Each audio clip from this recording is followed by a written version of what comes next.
are not necessarily those of the network or anyone affiliated.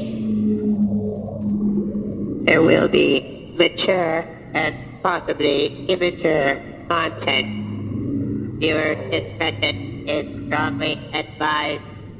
As a matter of fact, I probably wouldn't listen at all. It's very poorly produced. Take me to your leader.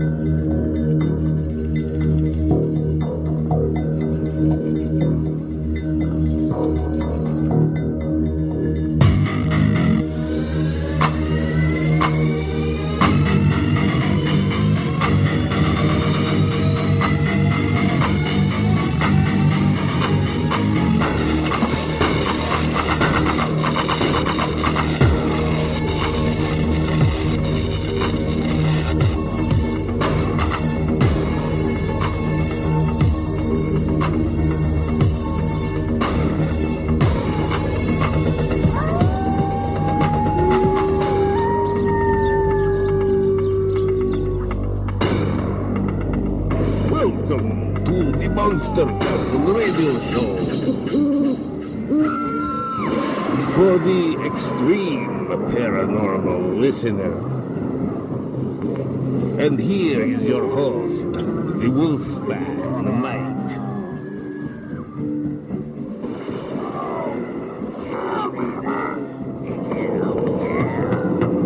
This is where all rumors have.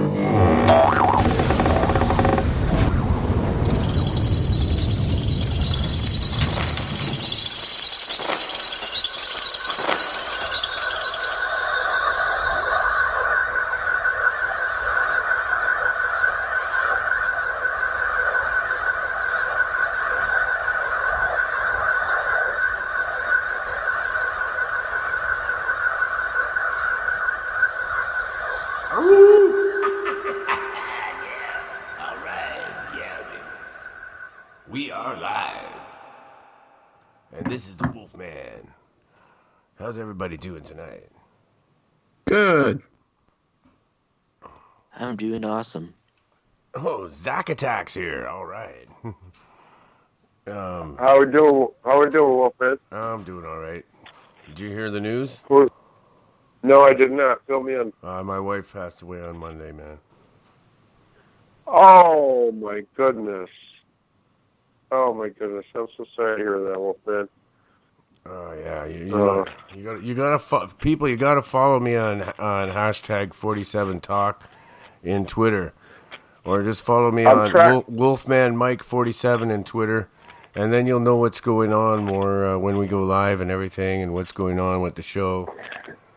Yeah, I'm really the sorry. best I've way. been out of the loop, man. I lost my internet. I'm out on a farm in the country, and I'm actually getting set the internet back up right now. I just made the phone call tonight, so Monday I'll have it back on, man. I usually don't take calls right off the bat on the show, folks, but this is my buddy Zach, and he's welcome to call in anytime.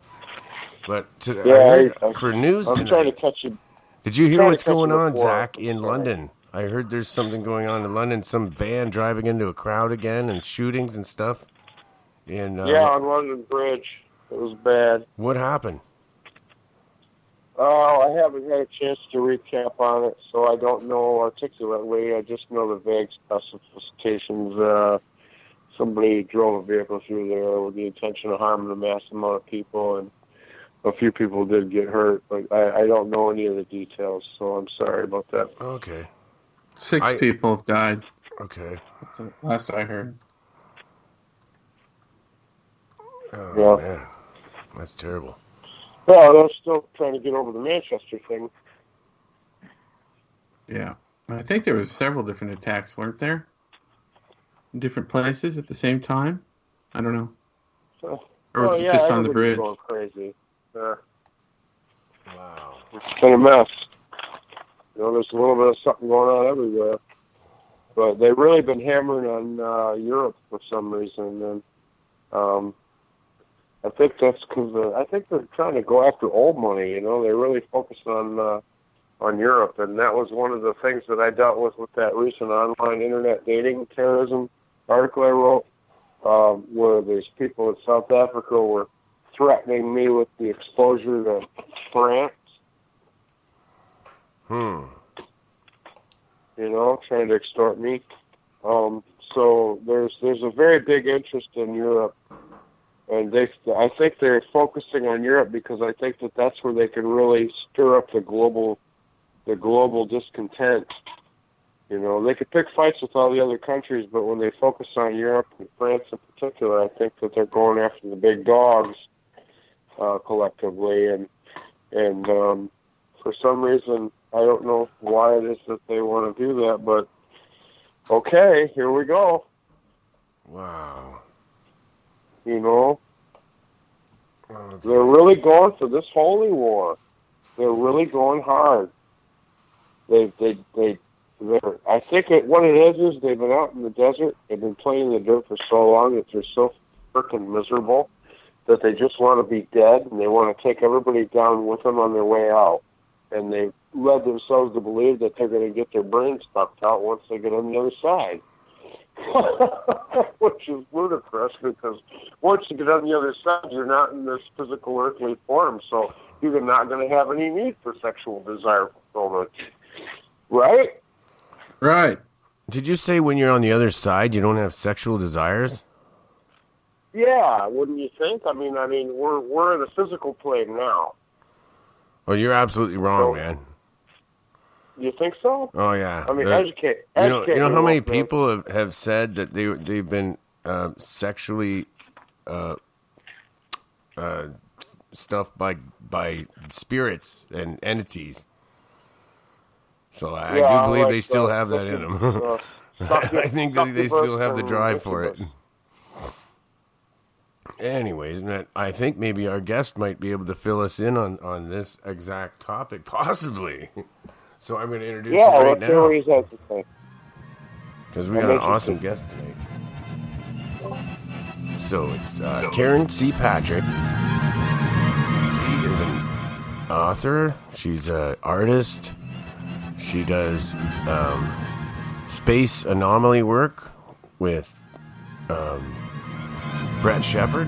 And also, she's a contactee. And she's into the metaphysical. How you doing, Karen? I'm great. Hello. Did I get all that, or because she's a bit of everything? Oh, I dabble in a lot of things. She's a researcher too. Oh yeah, she's written many books. Thank you. Yeah. You guys featured my book Thought Equals Matter, which was kind of a metaphysical story behind it, I could tell you. Yeah. Let's start there. The reason I picked that was because I have a similar philosophy that your thoughts are matter, and they go out and they don't go away, and if you have evil thoughts or bad thoughts about someone, that's the same as doing a curse on someone. Then it is going to go out there, and it's real, and it becomes, and actually has been proven that thoughts actually have physical weight. That would make sense. Oh, really? Yeah, that would make sense. We think of heavy thoughts, right? Heaviness, or light thoughts, would be, I guess people talk in terms of vibration. What's a lower vibration? It would be heavy, and higher vibration would be light, and those are the energy signatures of thought. So that's something I'm real sensitive to. I didn't realize how much sensitive I was, but what happened to me was during a part of my life developmentally, I was legally blind. I had extreme astigmatism, and I had to use my other senses, as often people do, to figure out my world. And I was very tuned into sound, but not just, so I became like, I'm synesthesia. I have synesthesia. So I have like a cross in my senses between I guess you'd say tactile or energy feelings, or like when you're standing in front of a stereo and you feel that vibration, and hearing, and I have a feel to it, but not just like it's pounding because it's like a bunch of decibels, but just that the energy of thought. And as a result, that's where my telepathic and empathic contact comes with other beings. That was something I suppressed for many, many years because I was raised Judeo-Christian. That was kind of no to talk to the dead or to talk to my ancestors or talk to other beings. And then I went through what a lot of people call awakening process, and then I was able to get into that and learn about it very quickly. So, yeah, then I just realized, hey, I have this ability. What can I do with it? You know. So I explored the ether sphere. You know, I went, did a lot of meditating. I happened to be living on a boat at the time, so there's something to salt water. You know, being over salt water, like that little girl in Stranger Things had to be in the saltwater bath. You know, and I think that amplified my contact, and I learned a lot of things because there's information, you know, over there in those ether realms that people can find out about. And when you get inspired and a thought comes out of nowhere, you know, where did that come from? Or an idea. It's that realm of thought and ideas. So yeah, I appreciate you focusing on that because that was an important project for me. And I'll just, you know, I don't know if anybody has any questions, but what happened with the Thought Equals Matter book was, in order for me to accept this ability that I had, I did a lot of automatic writing, and it wasn't like someone took my hand and wrote all over the page or something. It was I'd hear a couple words or a phrase, and I'd write it down. And in one, I write them down in composition books, and I had this pink one. Something about this pink one, when I wrote in that particular book, I got this same narrative, this whole 9 short chapters of what I call encoded poetry. And the ideas in the poetry I'm still working with. I was thinking about even doing a class in it because it's almost like Course in Miracles. It's very interesting ways of turns of a phrase or how you put words together that I use philosophically in all my work. So yeah, that's how that book came about. And then when I was leaving Washington State, where I was living, and things were not good for me, and I went across the country on a train, and where to live with my partner Brett, who's amazing, Brett Shepard. You guys interviewed him in Texas. Like I almost didn't go because he was in Texas. I wasn't sure I wanted to go to Texas. We ended up in New Mexico. That's where we're at now. But I'm on this train, and I'm typing up this book. So I finally decided to I had a long ride to transcribe this book, and I got it all in like a first rough draft form, and I got a problem with my transfer to get to Texas, and I forgot the book. I left the pink book on a train out of Chicago. It's like a blues song. My manuscript. So I had it rough draft, you know, in the computer, and when I got to Brett's, I decided, okay, whatever energy helped me write it the first time, help me now to make a book out of it. And people can find it on tiny, tinyurl.com/thought equals. And it's on Gumroad, so it's pay what you want. You can pay $0, download it, and see what you think. I would love some feedback from people because I'm not sure where it came from, but it was I'd like to ask you a question. Are you sensitive? The space anomalies that you are experiencing. Do you have a sensation of it's occurring in space as well, with your heightened sense of sensitivities? And yeah, well, with that, I wanted to know if you know anything about that thing that hit Jupiter, and did you have any sensation? Oh, the thing that hit Jupiter? I didn't hear that. It faded out. There was something on May 26th that hit Jupiter. It was the size of Earth.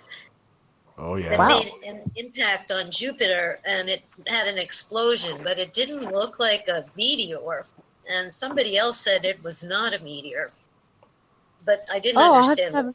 I'll have to have a look because if I put my attention on something, I start getting downloads of information. If everybody remembers that show Pop-Up Videos, where you'd watch a video and information about the band or the song, that's exactly what happens to me, and it's happened to me since I was a little kid. If I put my attention on a topic or a situation, I'll kind of tune in on that because that's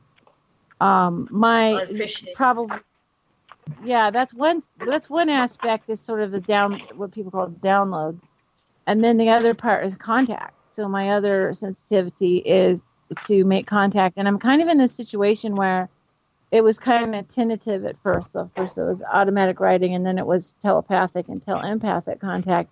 Then it was visualization, so it was literally looking through the eyes of the other being at their home planet or wherever they were. And then when I opened that door, it got more and more crowded. I actually had to say, wait, stop, I have to sleep, because they were contacting me, especially for some reason ghosts really want to talk to me, spirits want to talk to me. I sort of lit up on that side, and they see me, and here they come, and they got stories. So yeah, the other side, to answer the opening question of is do we lose our sexuality when we die? Well, since most of it's in our head, really, instead of our genitals, I think those thoughts or those ideas, those feelings are very much present with people on the other side. Right on, I think we're sexual beings. It was interesting because one of my ET contacts is an asexually reproducing being. So they lay eggs. If you ever saw that movie Enemy Mine, it's kind of that same idea. Whenever sex after death, love it. Right. So their sexuality is really different, but it's that's the universe is incredibly sexual. It's bursting with life and energy and wanting to procreate and co-create, and so coming from a really buttoned down tight fundamentalist Christian background, it's like something I had to really learn about, and so yeah, it's I think maybe some people think of like the angelic celestial beings, maybe they're not as interested in that, and I think there's a point in a species development as they start from whatever beginning, and then eventually I think merging with source. I think that the sexual feelings becomes more like merging together, more than we do, because we got bodies separating us from each other. And what happens, I think, as you get into those higher orders, you eventually are so connected with your own kind. I don't think the sexuality part is as prominent. You know what I mean? So yeah, interesting place to start. That's very interesting. What was your name again? Hello? What? What's the question? What was your name again? My name is Karen. Karen C. Patrick. Yeah. Karen C. Patrick? Yeah. Hi, Karen. I'm Zach. I missed your name earlier. I'm sorry. Do you remember the show with Brett Shepard? This is his wife, I believe, right? We're partners, research and life partners. He's the one that did my Dirty Rotten Tarot reading. No. Okay. No. No? Yeah. Oh, it sounded like him. No, he doesn't do tarot. He's mostly an anomaly guy and an artist. Oh, and the Space Anomalies show. Yeah, that was pretty cool. Well, so as far as go ahead. I certainly hope that sexuality extends on all the other existential planes, but I'm kind of thinking that maybe this is the only plane, and I better enjoy it while I can get it. You don't want to run the risk and wait. But you mentioned about the vibrations, and I wanted to touch on that and elaborate, because I think some of the viewers might need some clarification, or some of the listeners might need some clarification. Now, are you referring to like piloerections at all? What? No, I don't think of it that way. I was thinking in terms of just like cymatics. So the science of cymatics is really helpful. Okay. Yeah. not necessarily the physical sensations, but maybe the magnetoencephalographical. I don't know. I'm exhausted. Magnetoencephalography is a study of magnetic brainwaves, and our whole body functions on magnetic energy. And what I've been experiencing in the last few days is this magnetic energy that is affecting my brain, to the fact that I got so scared during a communication that I actually became frightened to where I got up and literally made a tinfoil hat. Okay. Yeah. Whatever I swear to God. I swear to God. No, I. Hey, don't laugh at him. Hey, people, come on. I got a tinfoil hat too. I kind of believe whatever tool helps you to function in whatever way is what you need to do. I had a lot of, when I did the automatic writing, I know some people that will have a white candle, or they'll have some, religious artifacts or whatever to kind of make a good space. Yeah, divination symbols. Yeah, whatever works for them. I found personally, my main ritual was writing in these darn composition books that you get for school. I mean, these $1.50 things or dollar store things. That's with big lines, because I write big. You mentioned telepathic type of communications, and I wanted to touch on that briefly, and then I'll let you guys do what you're doing. But you mentioned telepathic communications, and have you ever had like the spot light up in between the two halves of your brain in the top of your head when you're communicating with something, and you're trying to ascertain what it is you're communicating with, or what it is you're communicating about, and they give you a confirmation by the signal in your brain, like the proverbial light bulb that goes off, for instance? Have you ever experienced that? I've used some meditation to kind of focus on the pineal gland, going within kind of thing. But no, I don't think I've had exactly that light bulb going off in my brain exactly. Well, I've explored my physicality through meditation, What about during states of meditation, like when you're in a restful state where your body's sleeping but your mind is alert, and you can actually see the room in your mind, when you're that connected with your consciousness, and these entities or these spirits are trying to communicate with you, and do you sense images in your mind of what they're saying, or do you hear their words? And when you're communicating with them and they're giving you the confirmation that you are in fact communicating, and they're confirming that they've heard you, do you get those sensations in your brain regions, like where your hair stands up on end, or that kind of sensation? No, because I think that my communication is, I'm using more what I learned is the enteric mind, so it's really a whole body experience. So as I got more developed on it, I started out with primarily auditory, probably had something close to those types of experiences, and then as I progressed, it became tactile feelings, energy feelings. It became hearing, not mind's ear kind of thing, mind's eye kind of thing, and then more visuals came on. The artistic stuff really helps me, because I've had to work to connect my eye-hand coordination, because I kind of missed that step. So I have been teaching myself how to see. I can, boy, Brett can attest to this. I could be standing in a room and there's the thing I want and I can't see it because my mind doesn't get the pattern wrapped around it, So as I worked on my visual stuff, that's why I do art, then my visuals got better. And I've literally had some beings communicate with me more with visuals and less with any kind of words. And I've actually had energy downloads too that were just, that was the whole body. It wasn't just like my head. It was like a whole vibrational download. And so it just depends on who I'm communicating with, how they want to communicate. Well, what, two questions in one. When did you first realize that you had some kind of an extrasensory perception? And when you're out in back public, as I can.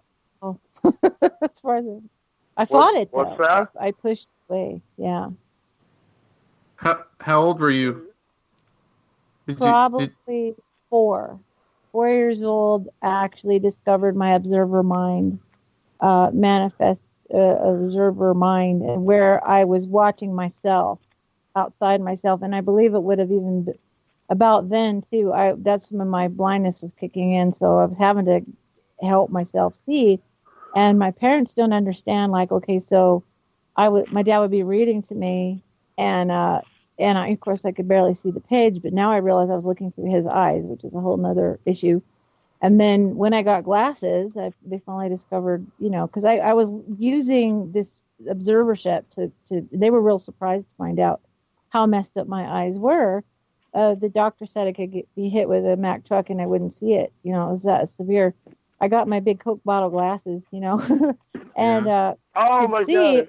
No, are you sure they weren't Dr. Pepper? Yeah, they were. Yeah, they were. Yeah.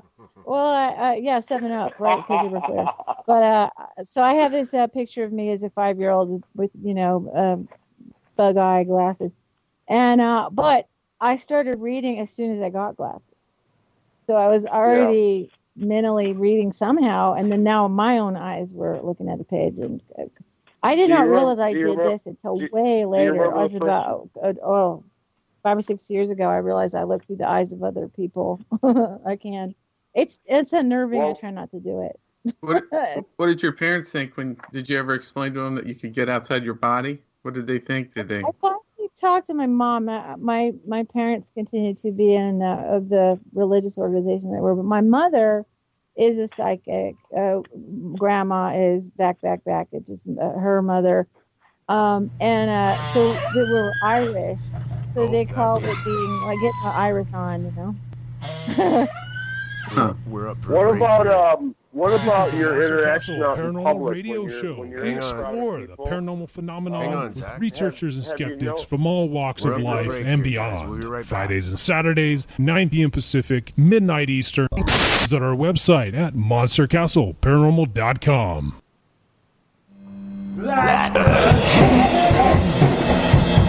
You have nowhere else to vent your torment like a head. You know that they lie to you. Hear the sound, seismic echoes in the ground. Forget your misery, shine a laser across the sea. It's quite clear when you're in the atmosphere. Aliens appear. There's a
frightened about what had happened.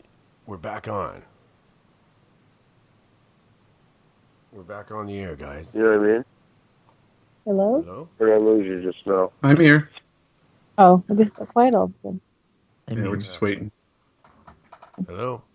Sounds like I lost everybody. I think I'm going to ask you about your experience, your first experience. Well, my phone's still clicking. Okay, there we go. Yeah. Well, Okay. there you guys are. Sorry. I hear you now. No, I know. Yeah, we're here. Okay. Yeah, I just forgot to hit one button there when I was listening to you talk during the break there, which Yeah. yeah.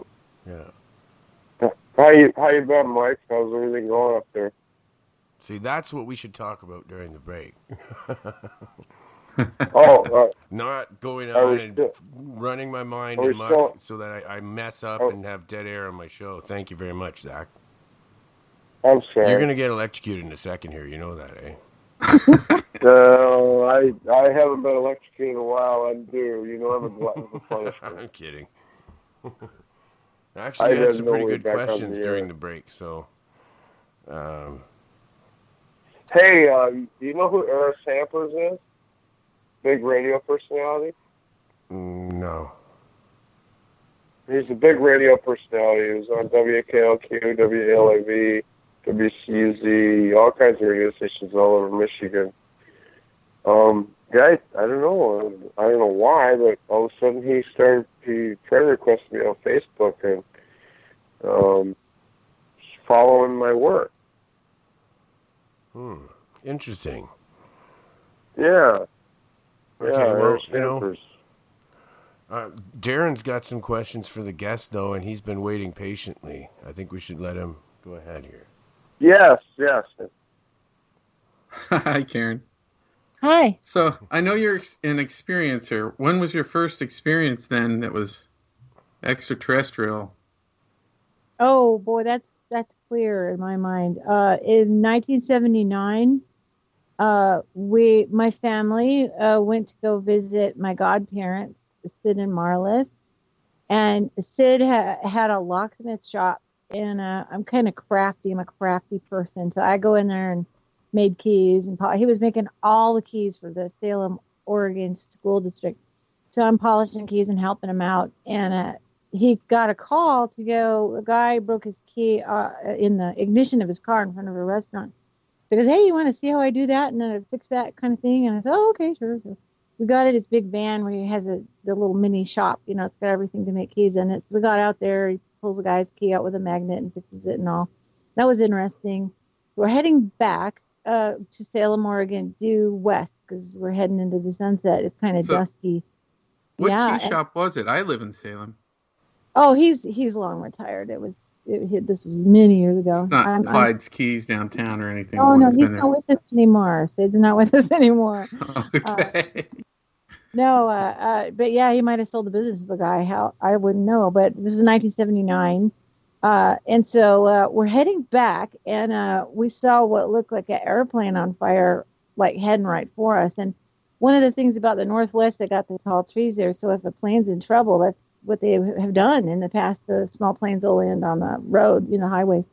So he pulled the van over to the side of the road. He turned off the ignition, and we're just going to watch and see what happens and hope they're okay. And as it gets closer, it's very peculiar looking thing flying above us. I've often said it looked like a Christmas tree star, but I now found out it was a star tetrahedron shape, which is obviously not very aerodynamic in any sense that I knew. And it had amber pinkish lights on all the points of the star. And then I realized I was looking through it. You could actually see through it. You could see. It was translucent. Yeah, like the outside of it was on and off see-through, and the inside was like if you made a star out of, I don't ever remember erector sets, those ratchety things that you could make shapes out of. But that's what I described too, is you could see the support bars of it or something, and it glowed in the middle, the same color as the light. and it's coming at us at a really good clip, pretty fast, and it's completely silent. It paralleled the highway directly, went right over the highway, right over us, probably at the distance a small airplane would be if it was getting ready to land. And I'm a Goomba teenager kid. I don't know what to think of it, so I thought it was Skylab, and I'll tell you why is that Skylab 1 developed an erratic orbit, and it was everyone was worried that the Skylab was going to land on their house. It was in the news, and they were tracking it. Yeah, they were tracking it and all, and I didn't know what Skylab looked like or anything, so I thought, whoa, I wonder if that's Skylab. And we actually stood there to see if it would crash because it was so low in the sky. We're like, but it wasn't coming down. It was just right over us at the same, level. What was your gut feeling about how big it was? Oh, the size of a small plane. That was about how big it was. It wasn't very big. And I've worked on regression work to try to get more information, but so far not so much. And so we were excited, and the next day I checked the newspaper. They were showing where Skylab was the last 24 hours, and it was over Australia. So I was like, okay, that wasn't Skylab. And they had a picture. Skylab was a tube with like two wings on it that were the solar panels or whatever. And so, oh man, we definitely saw a UFO. So I turned into mashed potato girl. I was into it. I was just like that guy in Close Encounters. I was like reading every magazine I could and just really into it. And then I got scared because it was like I had this fundamentalist construct of the world, and this did not fit in at all. And so that was, I went off to the Christian college that my father went to, and I said, okay, I can't fit this anywhere. It just didn't go anywhere in my brain. I think about it, but where does that fit in my life view? And so I put all that aside for quite a long time. You took an interest in UFOs more like watching movies or something. I looked at it as like interesting and fun and weird. So I would read up on the paranormal, but I had a dividing line between what I thought my belief systems were and my experiences, and that really came to a head after I raised my kids. And I could be a weirdo now if I wanted to, and my kids were grown already, so I thought I gotta find out more about this part of my life. All through my life, I was having contacts. I just didn't recognize it. I thought it was just some angel talking to me or something. And then because of this crisis, I made my first contact with an ancestor. So I'm Cherokee Irish. So my ancestor was a Native American grandmother figure, and I was in a bad situation. I went through a lot of trauma. I got to say this. Brett talked about that when he was on. I went through a lot of trauma as well, domestic violence survivor, as well as I had a child who was severely disabled. So I had like secondary PTSD from that. So I had what they call complex PTSD and there's more, but it came to a head, and I finally was suicidal one night. And that's when I made my contact with my wonderful grandmother spirit who called herself Grandmother Wheel. And because I'm Patrick and my women in my family are Irish, I'd always tuned into that part of the family history, but not so much the Native American side. So she was there to kind of get me started on what that experience was about, and that really helped a lot. Okay, so let me go back just a second. How did the Keymaker, how did that UFO experience affect him? Oh, he talked about it his whole life, and I met with his wife, and he passed on. And his wife, was one of my mom's good friends. She lives near Salem in a senior place near there. And last time I saw her, she said, "Oh, he talked about that for years." And okay. So, it was interesting for him too. So, you got to a point where you were suicidal. What specifically happened that night with the ancestor that visited? Well, it was a weird energy night, and my energy was all over. I really hadn't learned about shielding, so I was picking up on other energies around me. I had this, I believe, some electronic interference in my life attacks, some subliminal stuff put into me in an earlier time, which I could talk about, but I was not doing well. And I was under what I call omega programming. So I was involved in some stuff. And the omega programming in the Bible is alpha and omega, or the Greek letters. Alpha is the beginning, omega is the end. And the omega programming is you take yourself out. And I became aware that I was in that. And so I was, what happened was I lived on a boat, and there was this seal and a crane, and they were fighting because maybe one took the other one's fish. I don't know, but they were Where did you live on a boat at? Oh, I lived in Olympia, Washington. I lived on a boat for 7 years. That was my pirate wow. life. On the spiritual, Puget Sound? Yeah, right on Puget Sound, right out there on the water. Very, very spiritual. It was a huge help to my awakening to be in nature like that. But anyway, this one night nature was annoying.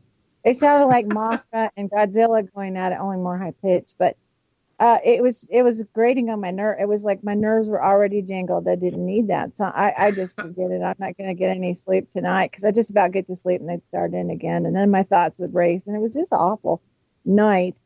And so I'm reaching out to anyone, to help me. I'm having some breakdown in my religious beliefs because of abuse issues.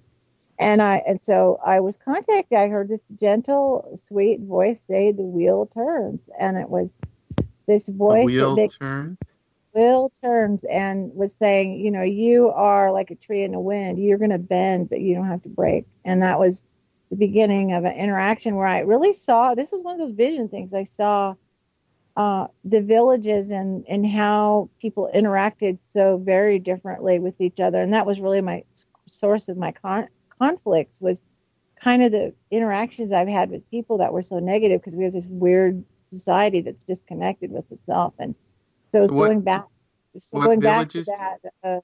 These Indian villages, native villages.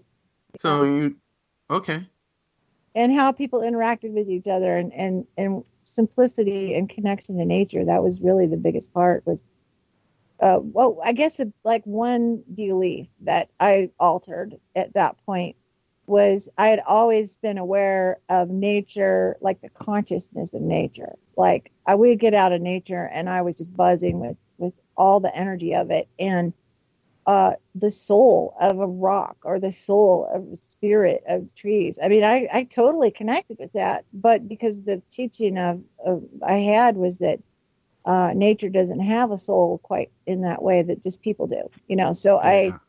That's what was going on, was I was matching up my beliefs. You were starting fresh is what you were doing.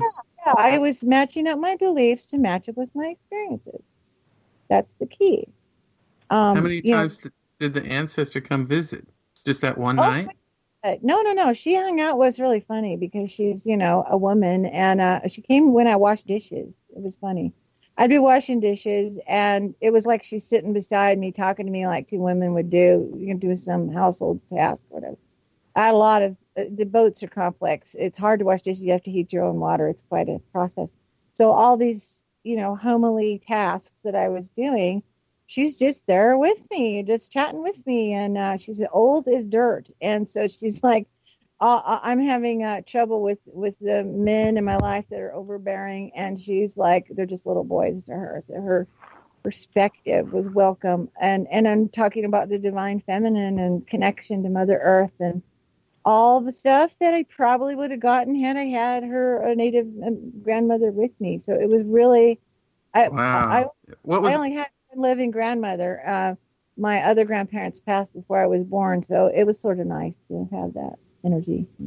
How long did she visit? Like weeks, years?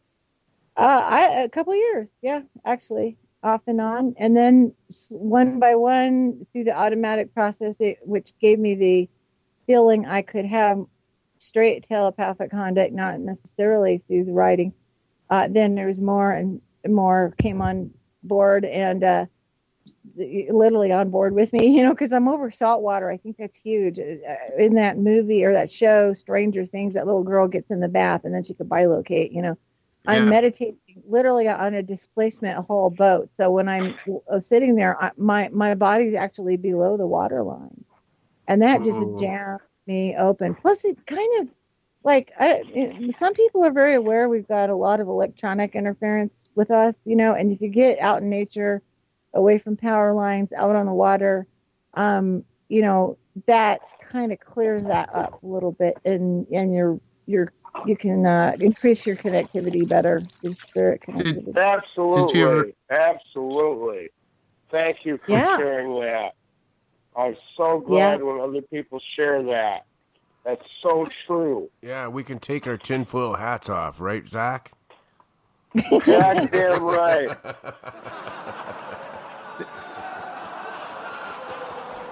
Everybody, why does everyone laugh at our tinfoil hats, Zach? I don't get it. I don't get it. I got one that's pyramid. When you know. That's all I can say. Mine's actually the dimensions of the Pyramid of Giza.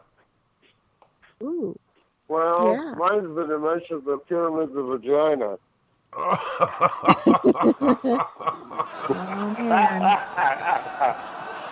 That'll work.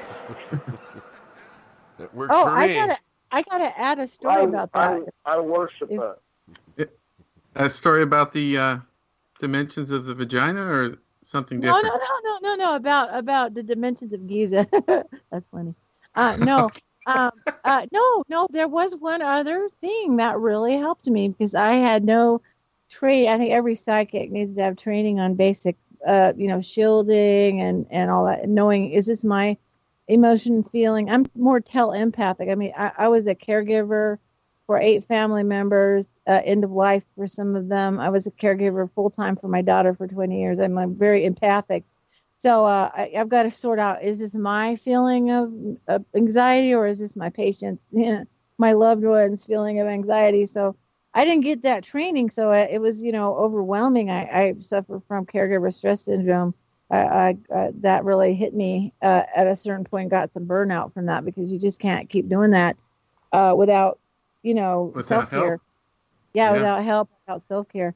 But what happened was I was, looking at all these different channelers. I was really interested in the channeling thing. So Bashar, Daryl Anka, and all these different ones. And I found this guy named Tom Kenyon, and he was in contact with the beings called the Hathors. So that's that connection to Egypt. But he had these things called holons, Holons, holons. And they were like meditational tools. And my favorite one was called the Holon of Balance. And it's an octagon. So if you were looking at the top of it, it'd be 4-sided pyramid, but it's also the bottom of it, like the mirror image of it. So it's something you can put around you, and it's really stable. It's like it's stabilizing. It makes you balance. Now, I lived on a boat, so I had, seasick issues, right? And sometimes I'd be land sick. I'd be on the boat too long, and I'd go take a shower or something, and I'd get dizzy on land, so I'd have to take a break once in a while to get off that boat. But I put this Holon of Balance around me, and it stabilized my energy field really well. So people should go check that out, Holon of Balance. And what a tool! I didn't have anything, so that was my first energy tool, and it really stabilized me and helped me.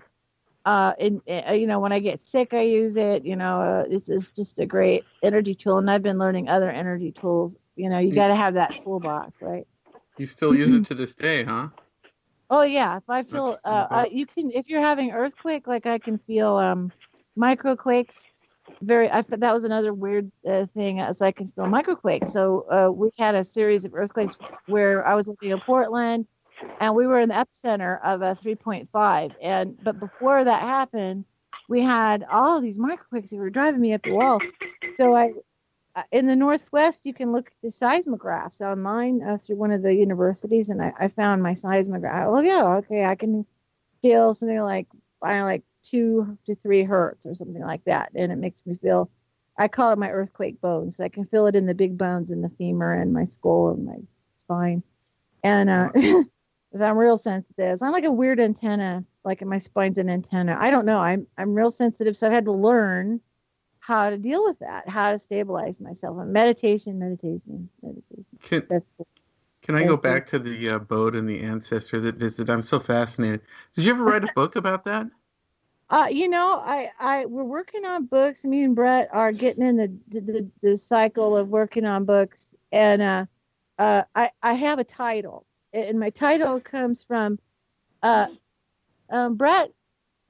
Hi, he's cleaning his computer by blowing on it. So if you hear it sounds like a dog sneezing. That's what he's doing back there. Yeah, when I was in high school, I think my classmates were onto me. They all wrote the same thing in my book. They wrote, "You are very nice, but you're weird." But one guy wrote, "You're very, very, very weird, but nice." So that will be my title of my autobiography: "Weird but Nice." But yeah, it's in the work. Did she ever tell you what her name was, or what year she's from, or what tribe she's from? No, wasn't real specific. She seemed to be like a grandmother spirit. Like if she was in the body, it would have been hundreds of years ago. I mean, she's very ancient spirit, and no name, just grandmother wheel. And when she comes to me, she says the wheel turns. Or if I want to contact her, I'll say the wheel turns, because it was about the cycles of nature. That was what she was on about. Oh, she had a great teaching about your hands, because I have to sweep and mop and do I'm doing all my housework, and how your hands are your ability to work out your intentions. Like you have an intention to do something, but you really activate on your intentions with your hands the most. And how important it is. At the time I was having hand pain. I still have it off and on, so taking care of my hands. But also, we're in a society that really denigrates the work of your hands. Like people, like I sew. A lot of women don't sew anymore. I made sure my sons, I have 2 sons, I made sure they could do some basic stitches of hem their pants or something. Now my oldest son is he's in steampunk, and he's like making his vests and shirts, and I feel really proud that he's kind of steampunking out. So yeah, and we manufacture everything now. I think we're going back to something though. I'm real fascinated with 3D printing, because it's going to be a return to being a maker in that regard. And I think that's going to be interesting when we go further that direction technology-wise. I love technology. Absolutely. Could you imagine? I had a computer business for 20 years. I love technology. People are going to share all their designs with each other. Yeah. It's going to be so amazing. Yeah. And shapeways.com, if you don't have a printer, if you know how to do 3D design or something you want to, or even use somebody else's, you go to shapeways.com and you can print it out, and they'll send it to you. So we're there. We arrived. I noticed you're kind of like me. You like to talk to a lot of people about their experiences. And I bought your book when I met you down there. The Experiencers, the Conscious Contactees. And it's fantastic. Thank you. That was Janet Lesson's download that she needed to do something like that. And we're working on the second one. I contributed a chapter, and we so what a project. And that really is the heartbeat of me. I want to see other experiencers, get in touch with themselves, integrate their experiences. We have a show on Aquarian Radio Friday nights, Experiencer Path. That's another book I'm working on called The Experiencer Path, because I believe in the Experiencer Path of disclosure. I think that, I'm a second generation conspiracy theorist. My dad was in the John Birch Society and thought there was a commie under every rock. He was, I learned a lot. I learned about the Bilderbergers when I was very young, like 6 or 7. I thought I thought they were evil hamburger makers. Maybe I did too. My grandmother taught me about the Illuminati when I was just a little kid, actually. Yeah, me too. I learned at the Trilateral Commission, and my dad always said CFR, the Council on Foreign Relations, but he said it fast. He said SFAR, so I didn't know what that was, SFAR, but I knew they were bad. But he was constantly like, we watch a TV, and they'd have a news report, and he would explain the use of bias in the news reporting, or or why did people want the inaccuracies?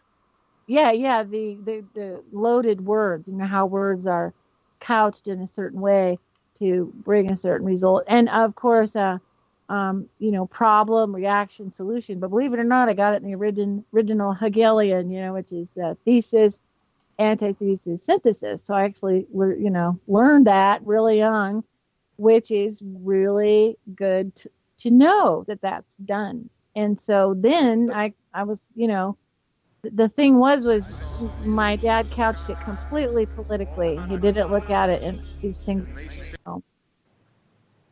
That way you can look for them reds everywhere. Yeah. Yeah, we got a break coming up. Yeah, we got a break coming up. But you can finish what you were saying. I paused it. Okay, yeah. So this was a good background, but I was left with this gift, an ability to do these other things with no framework of how I was doing or was it a good idea or not. So that I'll talk about that a little bit more. So yeah.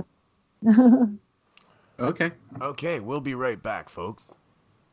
Excellent. The sky, all kinds of colors, and they spin round, and those creatures, that was just wheels in the sky, wheels within wheels, all giant. I saw wheels in the sky, I saw lights, and they were spinning, wheels in the sky.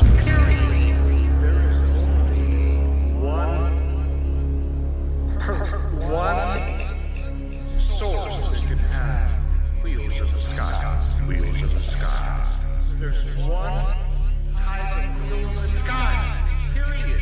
Ezekiel chapter 1, wheels in the sky, and nothing else. Go to our website and follow us there. If you make a donation, every dollar will be put into a 50-50 draw. You could be our next winner. Follow us on Spreaker.com or get the mobile app, the Spreaker podcast app, and follow Monster Castle Paranormal and Dirty Rotten Taro, Wolfman Mike 47 on Spreaker and Skype for calls, and in Twitter as well. And join us in hashtag 47Talk for live interaction in Twitter. Alright, yeah. Make a call to the station at Wolfman Mike 47 on Skype, 775-990-8447 in the United States, and 226-271-3466 in Canada. Thank you, and shut up, Melvin Spacely. Trying to do a commercial here. Alright, yeah. Fantastic. Monster Castle.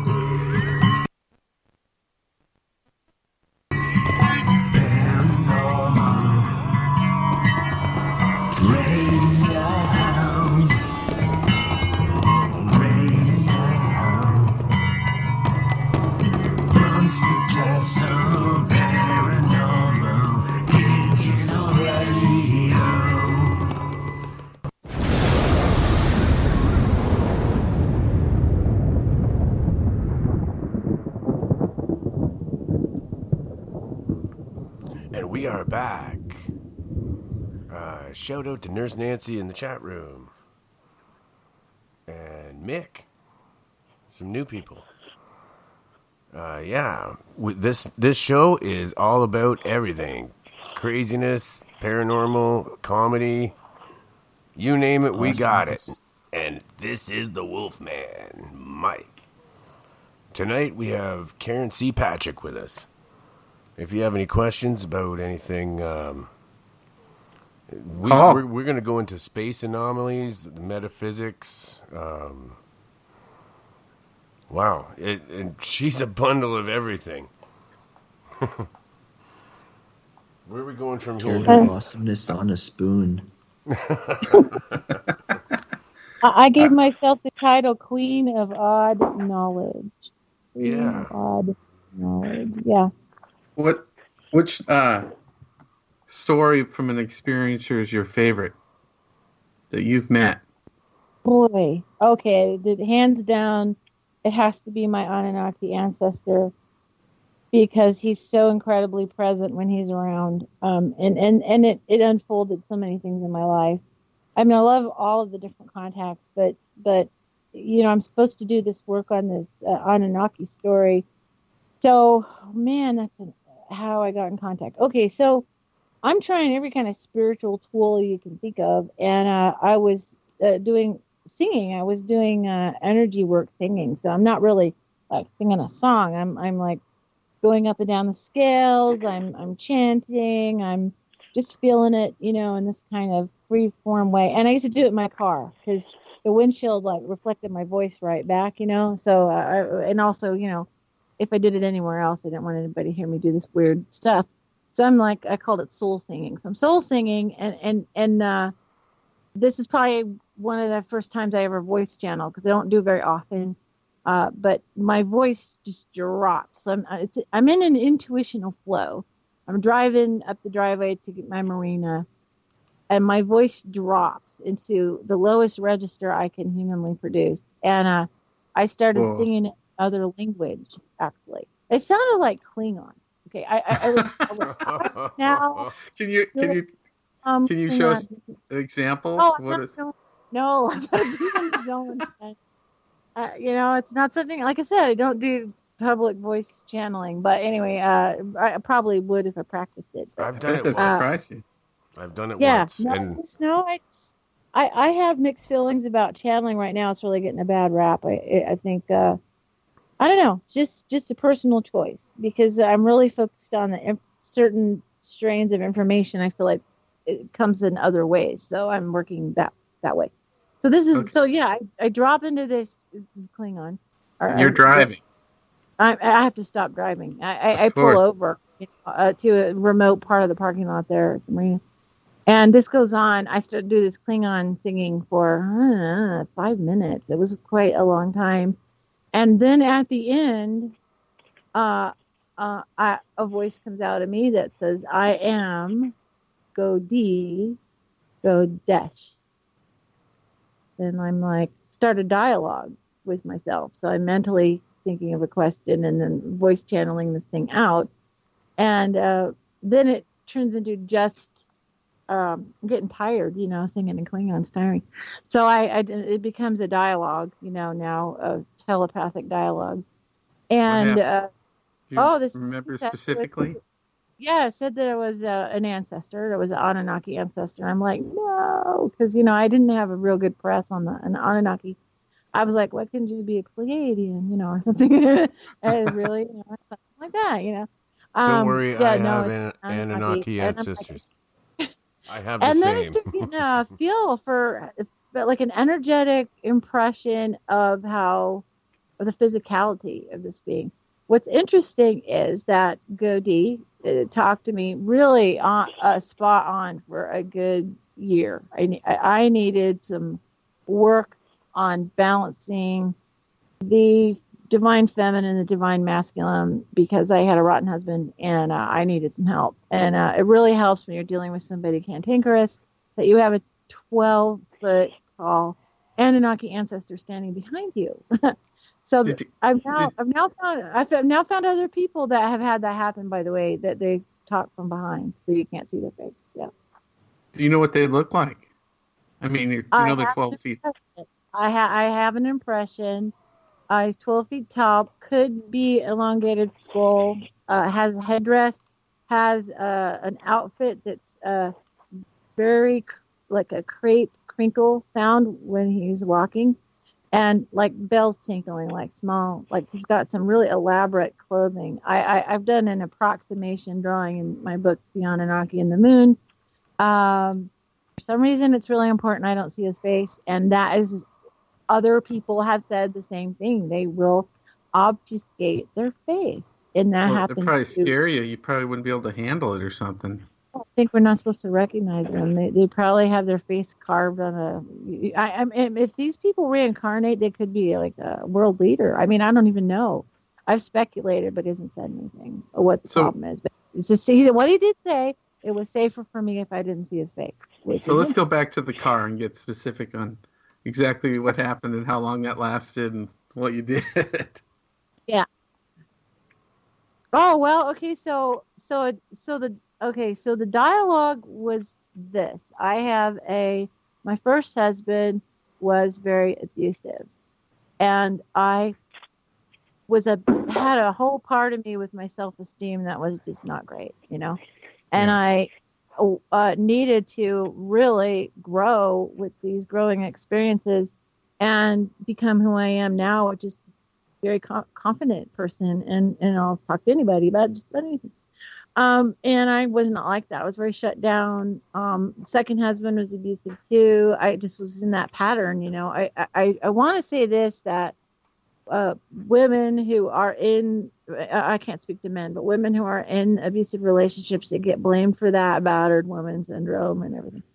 Really a better way to couch that is we're dealing with what they call narcissic psychopath personalities, and they pick women who are, so they're picking you by criteria, and they're going to overwhelm you with love, and then you're going to get connected, and then it all starts. And it really is that something they're doing. I mean, you don't have to take responsibility for their decisions. Someone's coming out of the dungeon. Hello, this is Igor. Would you like me to take care of one of these bastards for you? Yeah. I will. Thank you. I will take care of them. You just tell me where I will go and chain them up, and then first I chain them up, and then I electrocute them, and then shoot them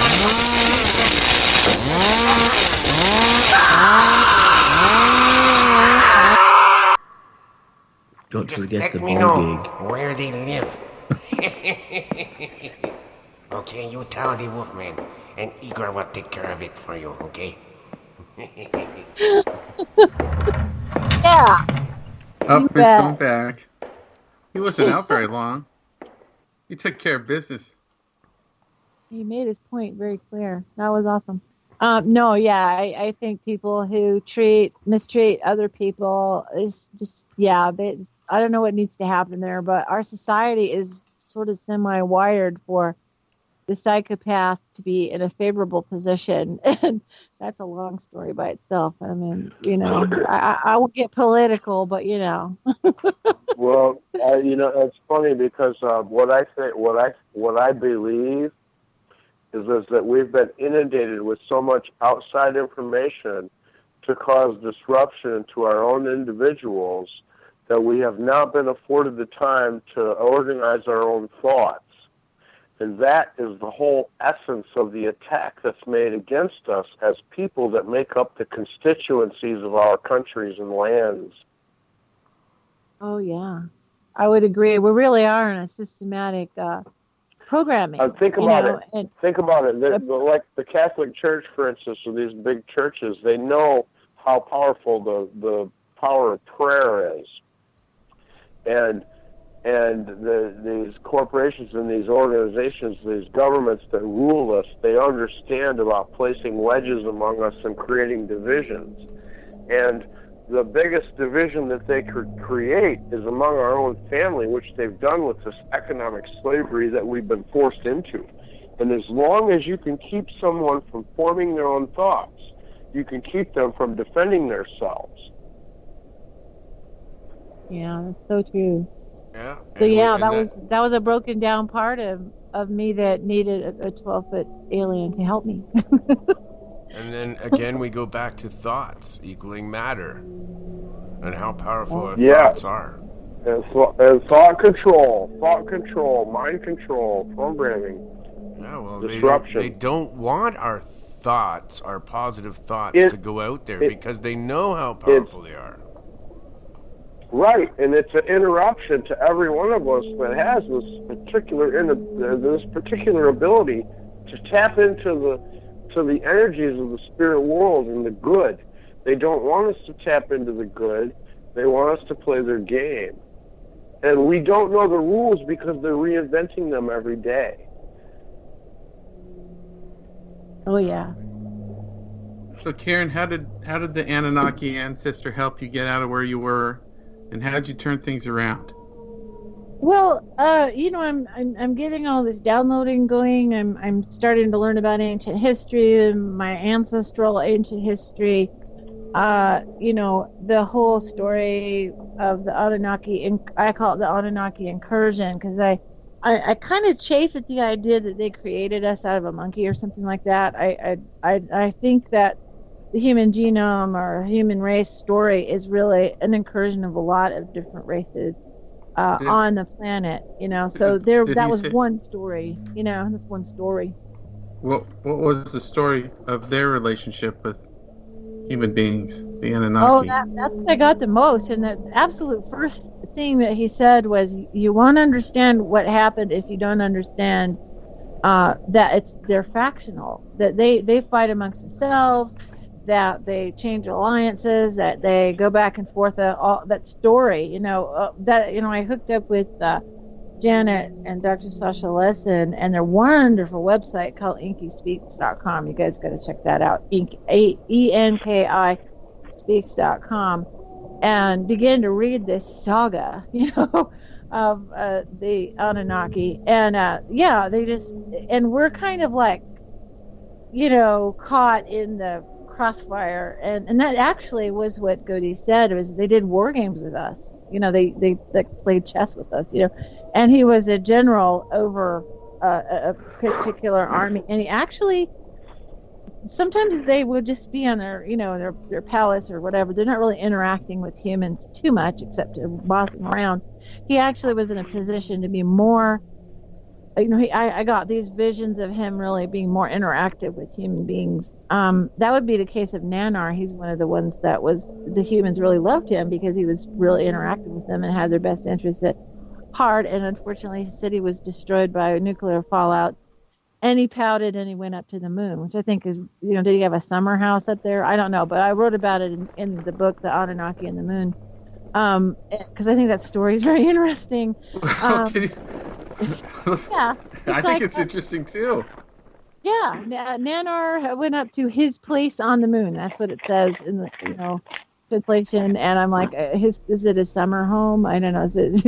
What is that? One of those places Brett has pictures of.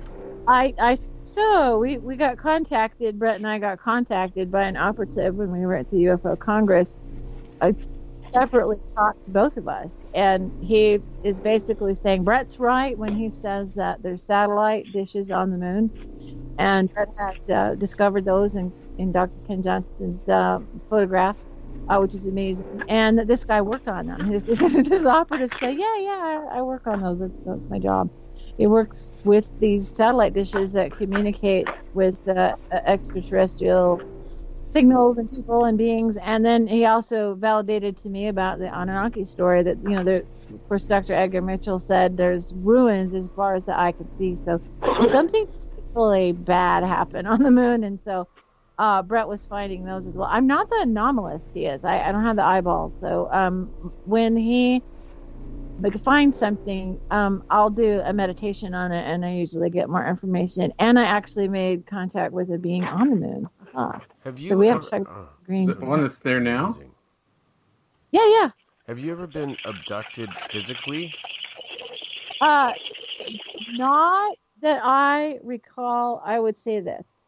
I believe that my first pregnancy was really odd. There was just if there was I think that I have a hybrid child somewhere. And then the other thing that happened was shortly before I left when I was on the boat, things sort of deteriorated. The particular community I was in had a high level of addicts, and I'm not one. So I had to kind of get out of there. And so anyway, as things kind of were not going well, I was basically... when the contact with Godey is called Godash, and that Godey means, it's the Nordic word for a combination of a priest chieftain, which I found out these words actually mean something. The name actually meant something. And then Godash meant, it's Kodesh or Kodesh in Hebrew. It means set apart or holy, or somebody who's set apart. So it's an interesting name. There's a lot of deep meaning to it. And then what happened is I began to get more confidence and things happen. And I basically started doing something I call walking between worlds. I was checking out. I do have a disassociation disorder, which is actually a positive thing, because I reflect back on my traumatic life and realize from a very early age, if I didn't like where my body was and people yelling at me, I was half there. I would be out of my body. They'd be yelling at the body, and I'm not in it to receive that. And that must have happened from trauma from very early on.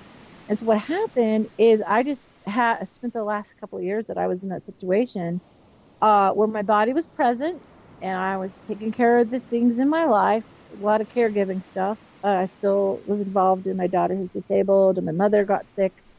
She got a brain infection and she was very ill. And then I had this abusive bastard at home. And so I'm like a lot of physical, drive people to appointments, take care of this, take care of that, all that. And then mentally, because that was so time consuming, mentally, I found out I could go to the ether sphere and explore things. And so I began to make contact with other beings and find etheric places that are very interesting. And so that was kind of what I did. What was the first planet you went to? Or did you go to other planets? Other times. I went to other times. I went to one contact I had was this insectoid being who they're people, I say he, but it's like both, they are asexually reproducing. So I really didn't go anywhere, but I had a very significant contact where he shared, we were taking turns looking through each other's eyes at where he was at, which was a ship. And he was horribly fascinated with it. I was on a boat because Earth has surface water all over it, right? That is not typical of planets. They either have gaseous, thick atmosphere, or in his case, they had almost like the moon, kind of a crusty outer shell of the planet, and they lived in the interior place, and it's hot. So the water is all steam, basically. It's not really... except for a few select places, it's not really, it doesn't pull up. So it's like an underground ocean that he was on in a ship? I never saw oceans. What I saw, and he was on a ship, a mothership, a very, very, very large vessel. He was. Are you talking about a boat or like a spaceship? No, spaceship, big mothership. Okay. The ship thing we had in common. I'm on the boat. Right, okay, got it. And he was using a communication device. I'm hearing a voice. Is someone asking me a question? I don't think so. I think he's talking. I think it's Zach. Yeah. So I'm looking, like if I were looking out of a television, so I'm sort of looking out at a television at the science team that he's with, and I can see several beings, and they were asking me questions. So he was sharing this contact with his friends, because a lot of people are watching Earth right now. Earth is very interesting. We are living in a true man show, right? Because Earth is going through a transformation, and it's they've got the popcorn and they're watching what's going to happen with Earth. So I got that feeling, and I'm talking. There one question that was really harsh to have to face was when this being, and his name is Tobot. This is Tobot.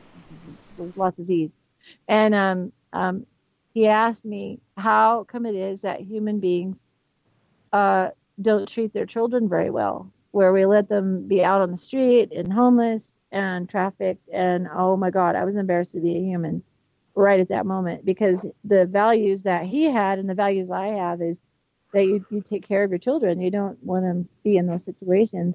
And that I had no answer. I said, all I know is that we have this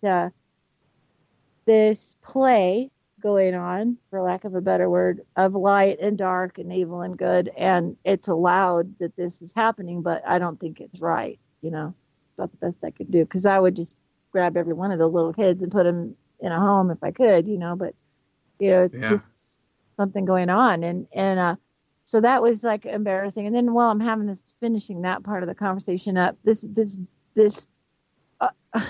being that was kind of blue, light blue, purple maybe, popped out behind him. Like it popped out behind him on the screen that we're looking through.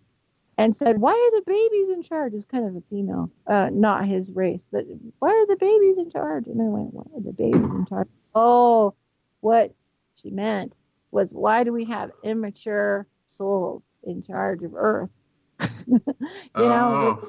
Where their values are so immature, And I said, "Wow, that's a great question. Don't have an answer for that one either." I don't like it. I think we should have the wisest, mature people in charge, and that's not exactly what we have. So I thought that was a great question. Why are the babies in charge? Because I guess they looked at our soul age. Who are we as beings inside? Are we mature beings? Are we new souls? Just want to try everything, sex, drugs, and rock and roll. We have adolescent values on the planet right now in our leadership, and I'm hoping we're going to transition to a better way. My dad being the conspiracy guy that there's a communist under every rock, kind of thought that, it's all over. I mean, maybe he had a slice of Armageddon in there somewhere, but the idea was that we're doomed. That's it. We just need to know this is going on. And I said, well, why do, if we're doomed, then what do we need to know this for? And he goes, well, because you might, we need to reveal the plans of the enemy. And I'm like, okay, I don't understand that. So I had a lot of depression as a little kid. I'm like, New Year's was horrible. Yeah, that's some heavy stuff for a little kid to take in. Well, they didn't really. My parents and my mom figured it out. My parents didn't really get that somehow or another I had this. Well, when I got tested in school, I had a really, really high IQ. They put me in the gifted and talented program, and that is where I came in contact with the government's weird program that they're doing. Wow. They were doing something in the California school district called Project Talent, which is ostensibly on the front of it was like they want to attract kids, start them fresh towards college. They want to get the smart ones and make sure they go to college. But the back end of that project was they were also testing kids for ESP abilities. And, we're in the Cold War. We can't lob bombs at each other. So they're starting the remote viewing program. So they're trying to get talent early to train them up in the way they want them to go. And I was a nerdy little kid with my giant Coke bottle glasses. And I got called in the vice principal's office. And I'm like, oh, my God, what did I do? Was I bad? I'm trying to be a good kid and help everybody. And there's this man sitting in the office who's not a teacher. And he's like got a bad tweed suit on, and he's got it looking over at me with his glasses like I'm a specimen. And he proceeds to give me a full psychological evaluation without my parents' permission or knowledge. And he tested me with ESP cards. You got to be kidding. They're called Zinner cards. People seen them. They're like a card with like a circle and a square and wavy lines, and then there was like a mat, and then he's showing me the cards. Yeah, Zinner cards. They're like to test for ESP. They were used when everyone was wanting to know if they had ESP powers. So this is like a man in black that came into your school and tested you for ESP. Yeah, a man in bad tweed. Yeah, like grayish brown. He just looked like a college professor who has tenure and doesn't give a rat's attitude. But yeah, and I'm pretty sure, Brett had an experience with Stanford Research Institute. I feel like that's probably where he was from, or some organization like that. I know. We were living at the Bay Area at the time, so we have it could have been Caltech had they were testing for mind control programs, and then they put me in this gifted program, and it's really weird. I mean, they're wanting us to meditate and biolocate and whatever. They're giving us guided meditation for nap time, instead of just lay there on your mat and wait for cookies afterwards. It was weird. And my parents, I told them about what happened, and they took me out of the program. And then they put me in a Baptist parochial school with uniforms. Yeah, that was a really weird transition, to say the least. But then later I found these kids. I met up with these kids that went to these programs, and they tried to get me about 2 more times, once in junior high. Every time I took the achievement test, I always had a really high score. And so then they wanted they got interested in me again. We all moved to Oregon. They found me in Oregon. There was a kidnap attempt when I was 7th grade, and another one when I was in high school. And it was weird shit, you know. And then I actually went fully into it in college because the college was doing the same recruiting for 3-letter agencies. And my father, in fact, was his alma mater, and he was in recruitment for the FBI. But they wanted him to carry a gun, and he saw a cousin get shot in the face, so he wasn't going to carry a gun. But I think we got a file. There's a file on us somewhere. It's a big, thick tome on my family. Wow, that's my dad's crazy. Well, I know, but the more you dig into this, and my mother, we talked off and on about these things. But my mother got this brain infection a couple of years ago, so I was her caregiver. I was kind of there every day, even living with her at first for about 8 months. So my guides, but now I'm listening to my guides and say, talk to your mom. Because see, I only had a 7-year-old to 9-year-old perspective on everything that happened. So I talked to my mom, and this is when I found out more of what was going on in my parents' political involvement. And pretty much we're running into the clandestine, deep, dark world, because the information that my parents ran into was they had people in their home who were in the military, in operations, talking about what was going on. We were hearing about mind control, Manchurian Candidate stuff, in my home. Okay. My parents don't think I'm absorbing all that, but I absorb everything. So I got this burden of being this kid, but my adult brain, part of me is clicked on somewhere and is absorbing all this, and I don't know what to do with it. So this school thing, that's quite the story. You could almost do some research on this and do it. Has anyone done a book on this or found out? Yeah. I'm reading in the... If you go on one of my favorite websites, Biblioteca Pleiades, don't make me spell it. It's Hispanic. It is like the Wikipedia of weird. It's a wonderful website, Wikipedia. I think it's .org. I haven't been on it in a while. But this Project Talent thing actually came up. Project Camelot, Carrie Cassidy, Duncan O'Finian got into this Project Talent thing and talked about Project Talent. And it was connected with Project Monarch, which was connected with Project Paperclip. So there's Nazis in this story. And there was a kidnap attempt on me and my brother after this when I got the psychological profile thing, and my parents put me in the Baptist school.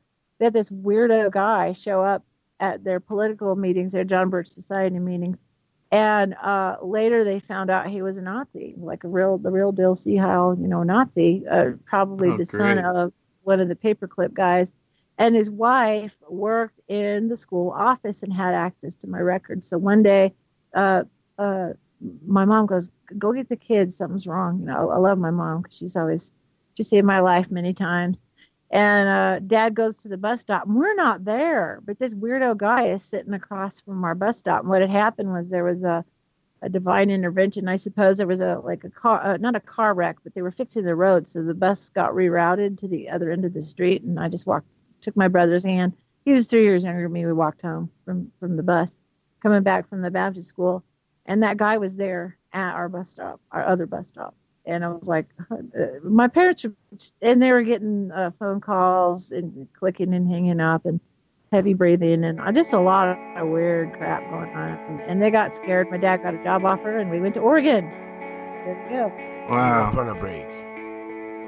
Wow, it's an amazing story. We'll continue with that when we come back, folks. We'll be back in a second.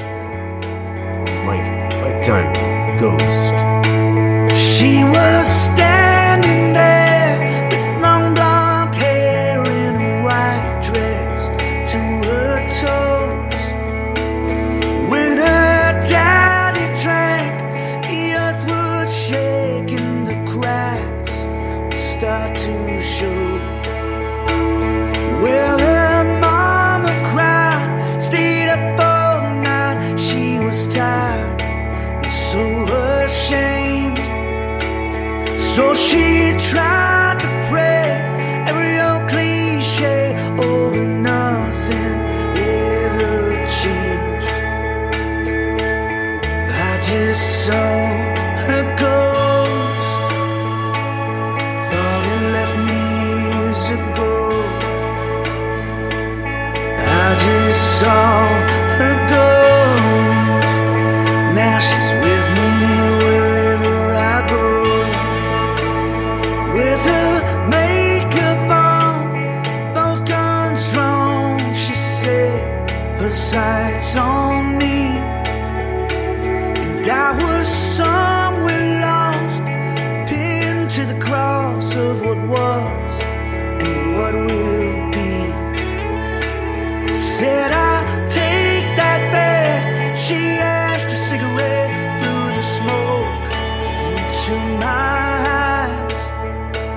Jesus saw the ghost.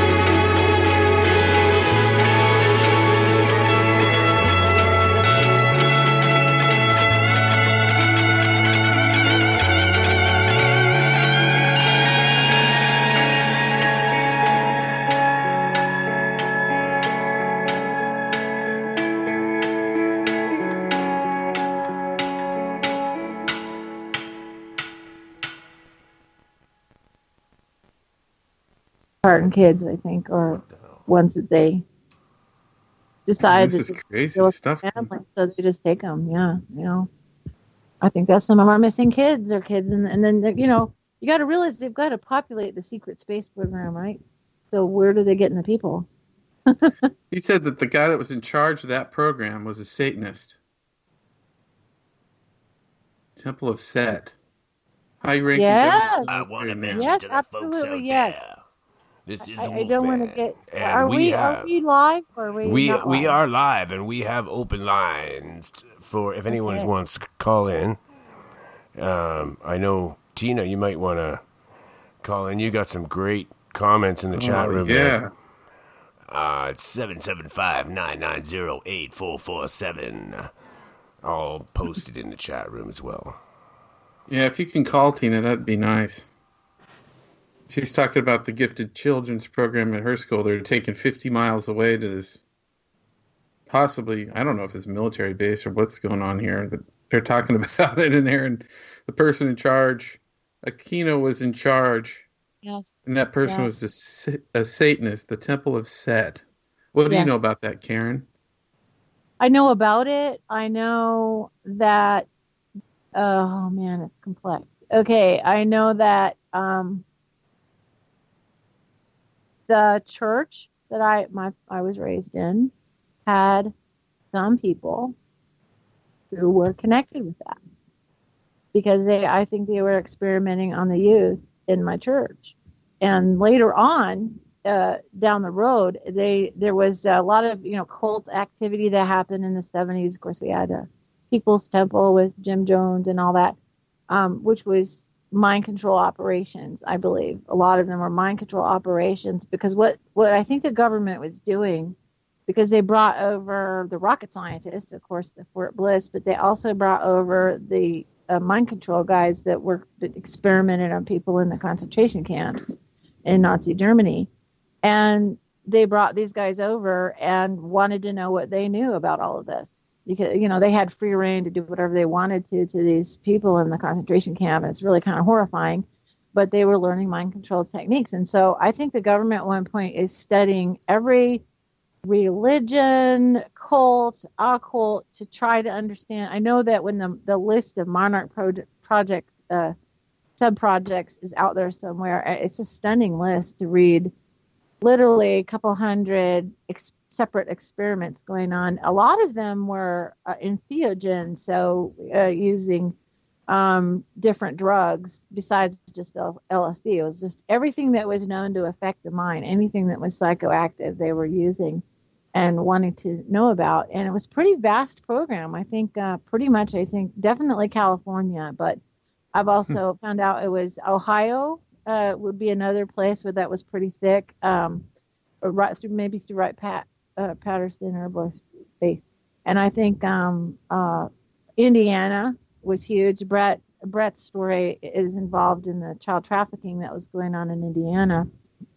I think my secondary involvement after grade school was college level, and that was in Arkansas. So I was in Clinton's, Arkansas, which was very interesting. I think when you dig through this whole subject, you get over to the Pizzagate concept. The underlying thing of Pizzagate is child trafficking, and that it keeps kind of coming back to the surface because at some level, this was integrated with child trafficking. And I think that's the other thing is that if people remember Dr. Kinsey, who was looking into every aspect of sexuality, one of the things that he did was talk to pedophiles and try to understand the sexuality of children. So we have that. And a lot of what happens, and people need to watch The Keepers. It's on Netflix. It's about a pedophile priest, but it has to do with the cover-up, but also the psychological manipulation of the child. So we're studying any aspect of mind control. So to amass this base of knowledge, and then, whatever they executed on us guinea pig people, they've now, I believe, executed on the entire population. I think the whole world, definitely the United States, is got this programming layer to it. And I know it's funny to me when people go, oh, so-and-so, yeah, I heard he's under mind control. And I'm like, well, where did you see that? Did you see that on television? Did you see that on the internet? Did you go back to your regular scheduled programming?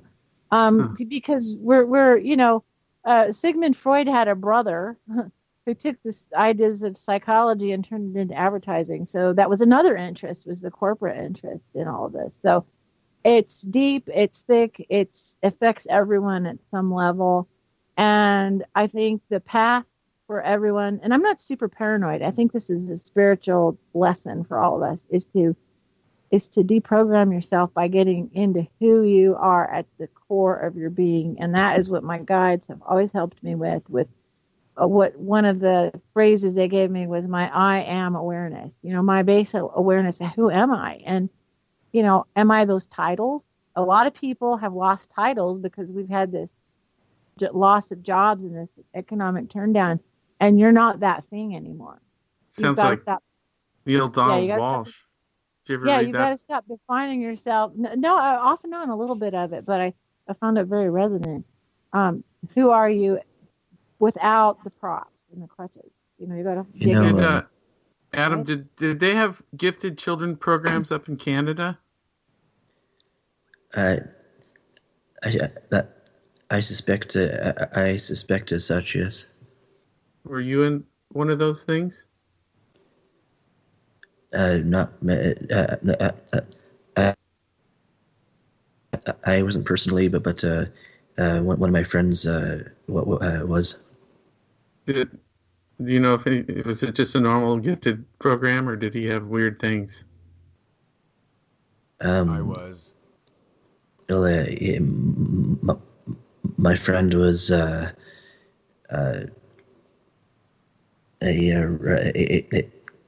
rather gifted telekinetic, and he was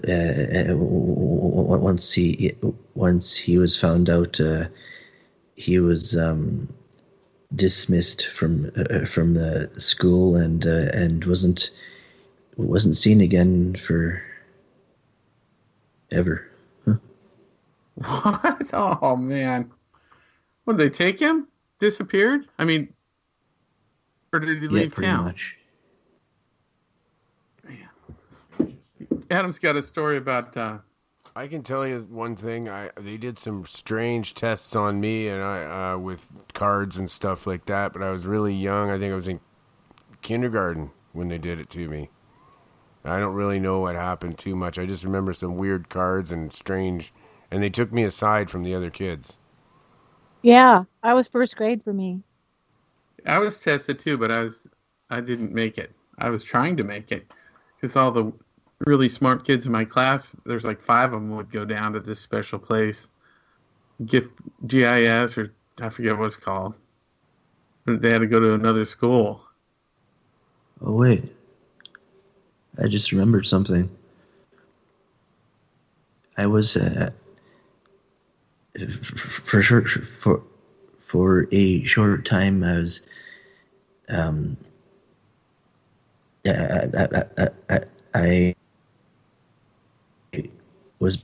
I was brought to a well, they were calling the guy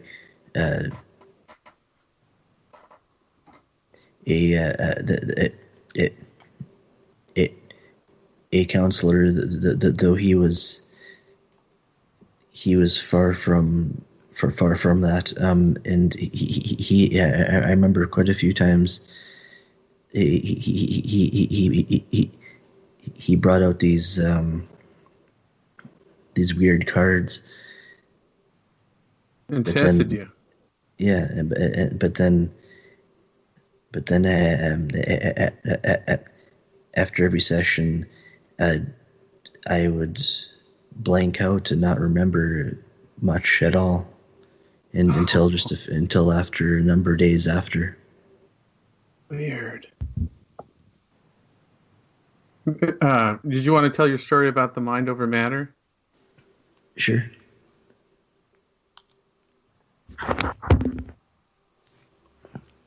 Well, yeah.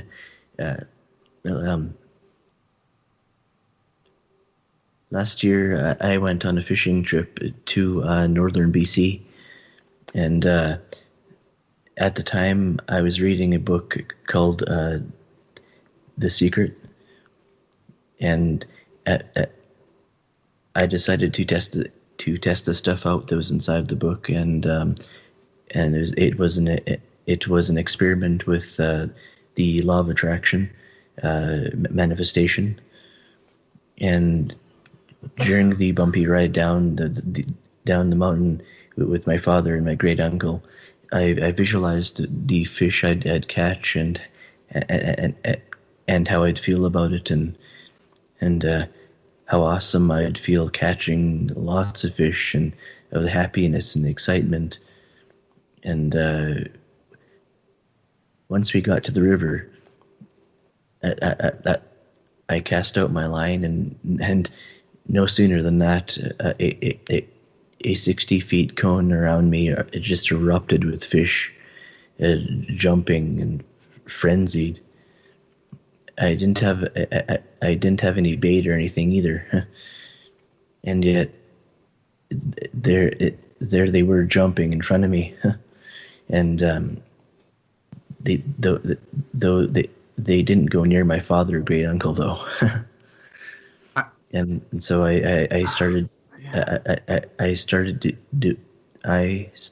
doing the metaphorical fish dance and was catching the fish left, right, and center. But the first fish I caught was exactly as I visualized it. Really? It had a specific blue pattern on its back and a heart shape in the center of its back. It was during the visualization, I gave it a blue heart so that if I caught the fish, I knew that the experiment worked, and if I had truly manifested an aspect of the reality around me. How did that make you feel? Oh, it was such an amazing feeling, that really eye-opening too. That there really was something to the law of attraction, and that I could actually manifest things in reality around me, and that.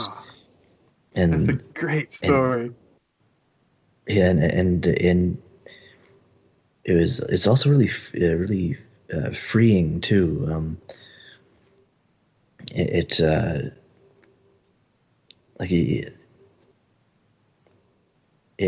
allows you to have such a better and more positive frame of mind as you can know that positive things will happen, and and they do. Like another experiment I did, and not too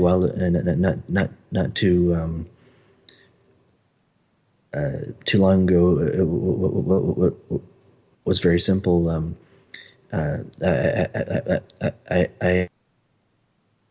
was sitting in the passenger seat in my father's car, and we were driving down the road, and of course in the city there are a lot of a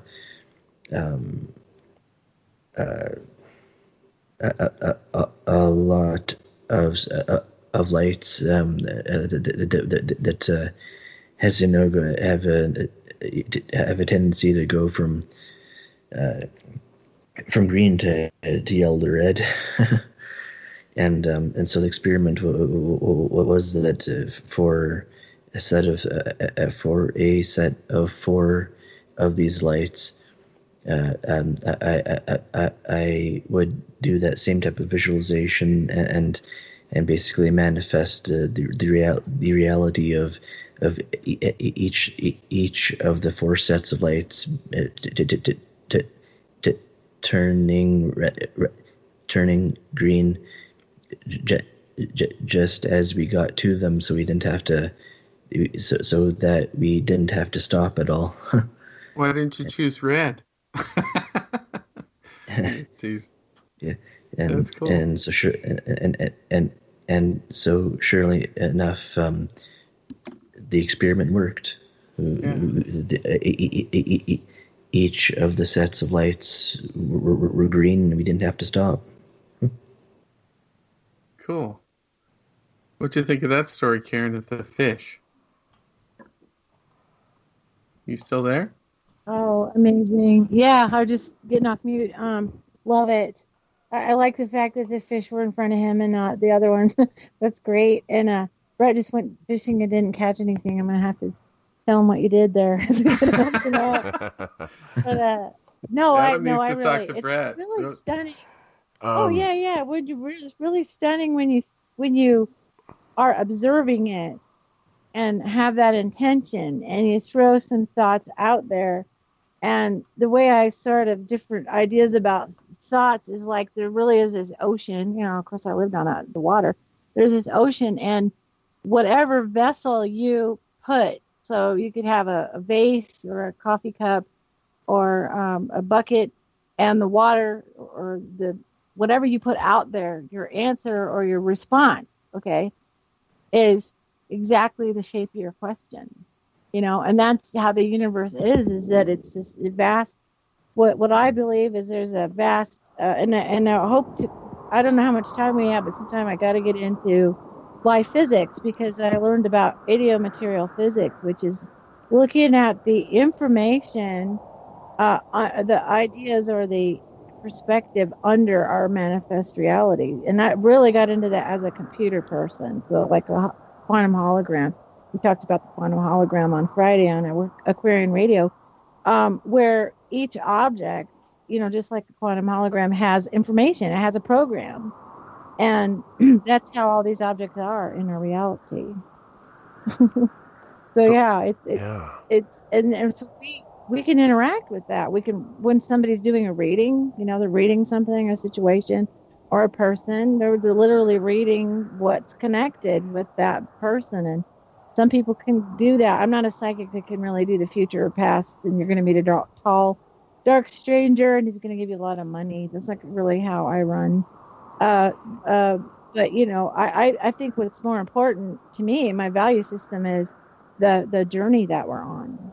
The journey that we're on to experience, to me, is really important. And so that's where my values are, and that's what I want to look at for myself, and I can, sort of get around people and see where they're at. I've tried to open that up a little bit more, because I think people appreciate that. If you can sense anything around me tonight, let me know. But also, wow, you are in a great life transition, of life, a passage of life. I would never say I know how you feel, because I don't. I can only know that I've had my experiences of these really significant and deep transitions, and I think it sounds like you've got people all around you that love you, and the ones that are in the body and the ones that aren't too. You've got a lot of love around you, and use that. Reach out to that. Receive it.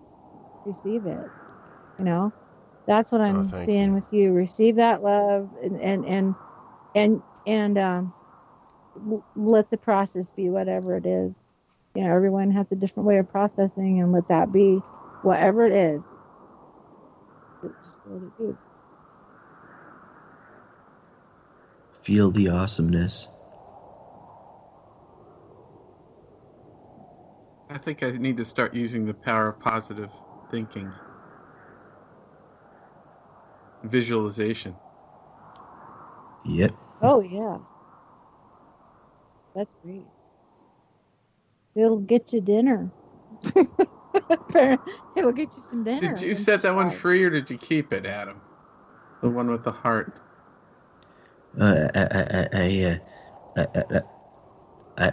I kept it and ate it that night. What kind of fish was it? Okay. It was a. I think if I remember correctly, it was a trout. Type of trout. Cool. Can't remember can't remember the exact species, but yeah, it was a trout. Karen, are there any other alien planets that you were able to tap into? Because we talked about one. Ooh, I got a good one, but it wasn't a planet. During my stint with A.R. Borden, I hope I get to talk about. He was we were doing a group intentional experiment, and I made contact with a star. So I have come to know that every star, planet, moon has a consciousness to it, And this star had a dipole jet stream coming out the poles of it, and I found myself in a bubble in space, right by this star, and you can't look at one because they're kind of bright. So there was a model in front of me that literally you could put your hands and feel the energy coming out of it, and it was the energy of this star was feeding our universe. That's where the information stream is coming from. Is the light, the points of light in our sky. So that situation was that I had a one-word order, and this intelligence just said dwell, and so I left a part of my consciousness in this space, and every once in a while I get information from that. But I think the most profound information was connecting with the fact that our planet is our hostess, wisdom hostess, Mother Earth.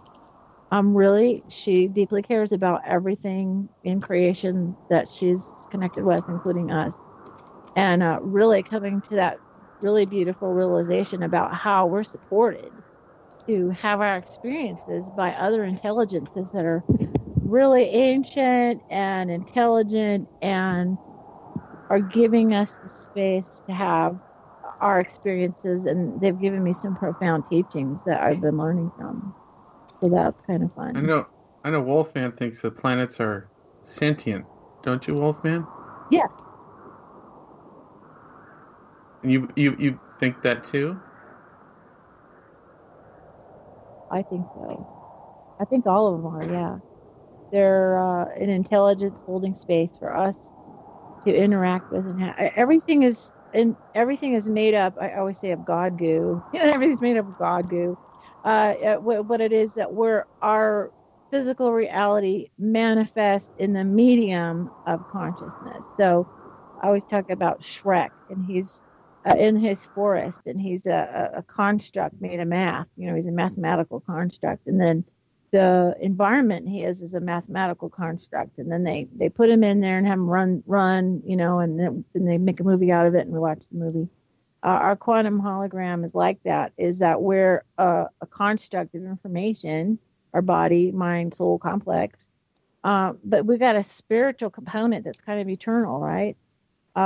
And we come into this awareness of being here, and this gives us an individualistic experience. And that's a fun game for eternal beings. But we have other beings that like to hold the space and be the thing that we have the environment. These intelligences are able to do that. Yeah. Are we eternal beings then? Have you had past lives that you remember? Or? Oh yeah, all kinds of interesting ones. I have a very vivid. I went and did medieval reenactment, and I've discussed this with other like Civil War reenactor community, who get into it and realize they recall a past life. I was engaged to a guy who was a Civil War reenactor, and he went to Gettysburg with his 3 friends who were all military guys. Were in Desert Storm. And after they got out of the military, and they got by this tree, and they all at the same time recalled standing there before, where they were Civil War soldiers, and his past life, he was dying right there at the foot of the tree. And they were all with them. And I was like, wow, and so my experience was remembering Alexandria, Egypt. Always been drawn to Alexandria, Egypt, and the big library there, but also the lighthouse, because hey, I live on a boat, right? The lighthouse of Alexandria was very interesting to me. So yeah, I remember that lifetime. We got a break coming up. Yeah. For whom the bell tolls. Yeah. It tolls for me. I was trying to politely. Yeah. Also. Sorry. Everyone look into hashtag 47Talk on Twitter and see Eric's posted a bunch of things about this Satanist military guy that you were talking about. People were talking about in the chat room there earlier. Try to get him on. He's really if you can. creepy. Not Eric, but the this military guy is very, very creepy. Anyways, while we're on break, maybe everyone wants to check it out. All right, we will be back shortly on Monster Castle Paranormal.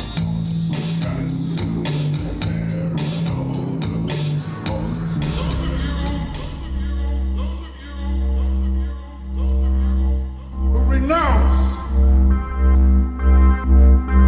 this superstitious and hysterical program of the MCC. You see ghosts, you talk about them, aliens, you talk about them. Are you kidding me, Wolfman? You literally had ghosts calling on a ghost box. You're going to lose a lot of credibility. Lake Monster gobble you up in one fucking bite. I'm calling you out, my friend. You are scared of the girl from Texas. Well, I sure wouldn't be sitting there admiring the rippling, glistening fucking muscles of the fucking marsupial. She was scarier than this ass punch. Oh my goodness. Who in the world are you? Hollering like that. Angry as blood. Do your neighbors hear you? You must live in the forest for you to yell that loud. The Monster It's Castle. midnight. Paranormal Radio. But don't go to sleep now. It's time for Monster Castle Paranormal Radio. Featuring Wolfman Mike, Jeff the Grey, Adam Shadow, and Darren, the man with 1,000 questions. Now join us as we explore the mysterious nature of our world. Igor, release the monsters from the dungeon.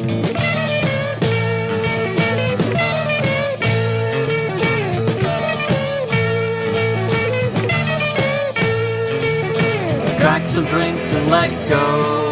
Unwind, open your mind, just know.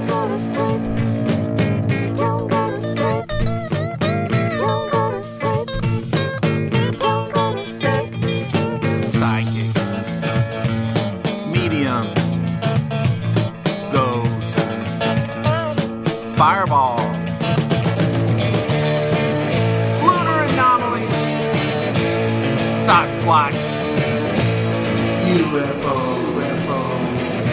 It's It's Monster Castle Paranormal Radio. It's Monster Castle Paranormal Radio. It's Monster Castle Paranormal Radio. It's Monster Castle Paranormal Radio.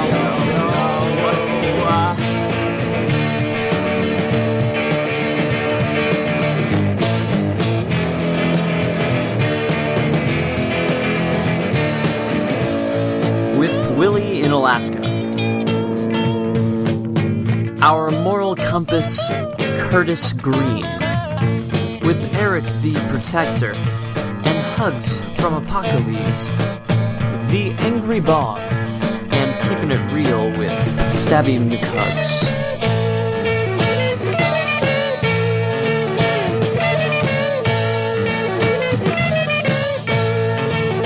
Crack some drinks and let go.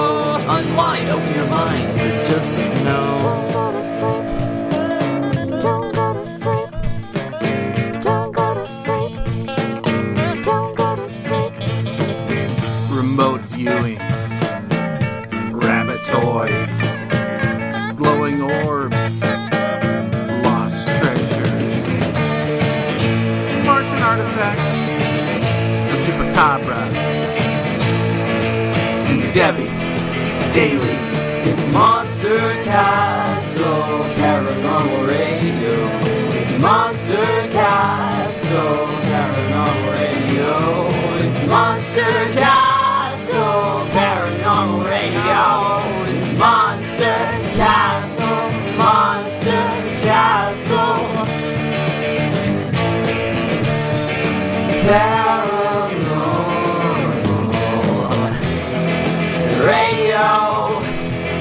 Radio Show.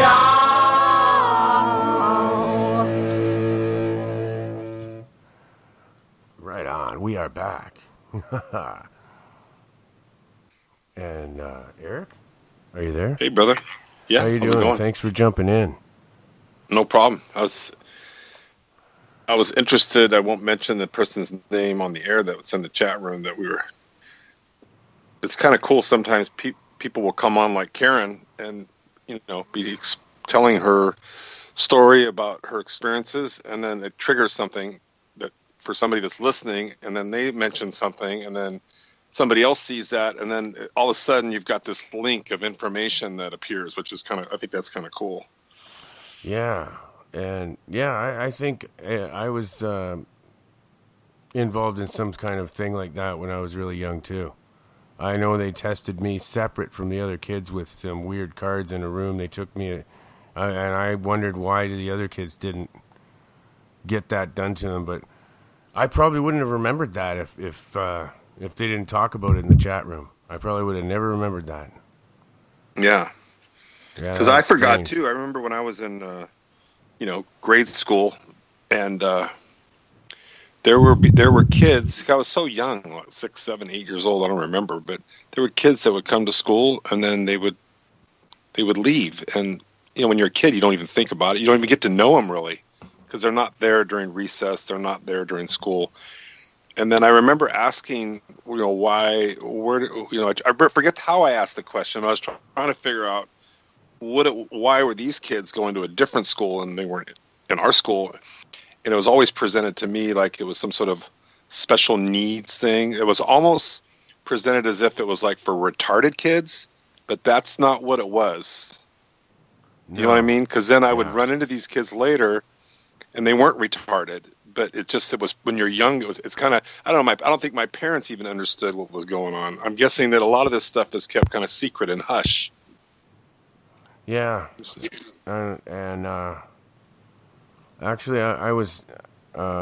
Did you guys get Conservatory of Music testing too, in the States? Like, come to your house and test the kids before they went to school for musical abilities? No. Adam, did you get that done to you? No, though there was a interesting musical thing when that happened when I was in school though, but but not beforehand. Yeah, because it's strange. I had the Conservatory of Music come to our house, and I don't know if everyone else got it done, but I got tested, and they said I was a musical genius, and I could already play all kinds of instruments when I was before kindergarten. Everything they tested me with, I could play it. And they said, if you don't put this kid into some kind of musical training, the world is going to lose over this one. They said I was a percussion genius. I remember them saying it to my mom, and you should get him a set of drums. And oh man, they didn't want to hear the noise of the drums in their house, and I was begging them to get it. So I used to take pots and pans and set them up and hit them with paint sticks and all kinds of stuff. But yeah, that's strange. I got one of those. My second son was like that, and after a while I'd go, stop banging, and they'd do it one more time. I was probably the noisiest kid in the world. I'd yell and scream and sing and bang on things, anything that made a noise. So I was usually sent outside to bang on hollow trees and stuff like that. Make it outside. Yeah. I got into music too, but it was later. I wasn't really young when that happened. So yeah. I think music facilitates, like, there's something about music, because I guess it's vibrational. I meet so many people who are musicians who are also psychic or have these abilities, because I think it is about frequency. My good friend Michael Lee Hill is a musician. MichaelLeeHill.net. You got to go check it out. And he has really studied cymatics and crop circles and all kinds of things through frequency. And I think it's because he's got that sensitivity. And it's just so many musicians, rock musicians. The whole guy wrote a whole book about rock musicians who saw UFOs, John Lennon and even Elvis.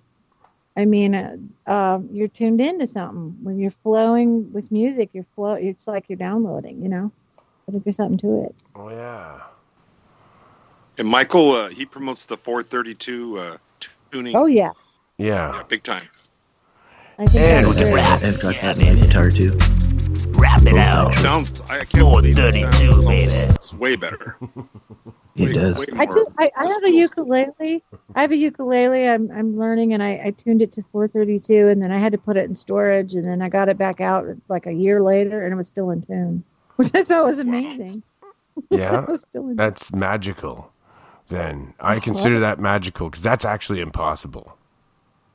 I don't know how that was possible. Yeah, I don't either. My guitar stays in tune. I don't have to ever tune it. It's really strange. And I scratched it once, and it had a big gouge. You could feel it with your finger, the divot in there. And then I was almost crying because my wife bought me this guitar, and I said I want a guitar that's got the spirit of Johnny Cash in it.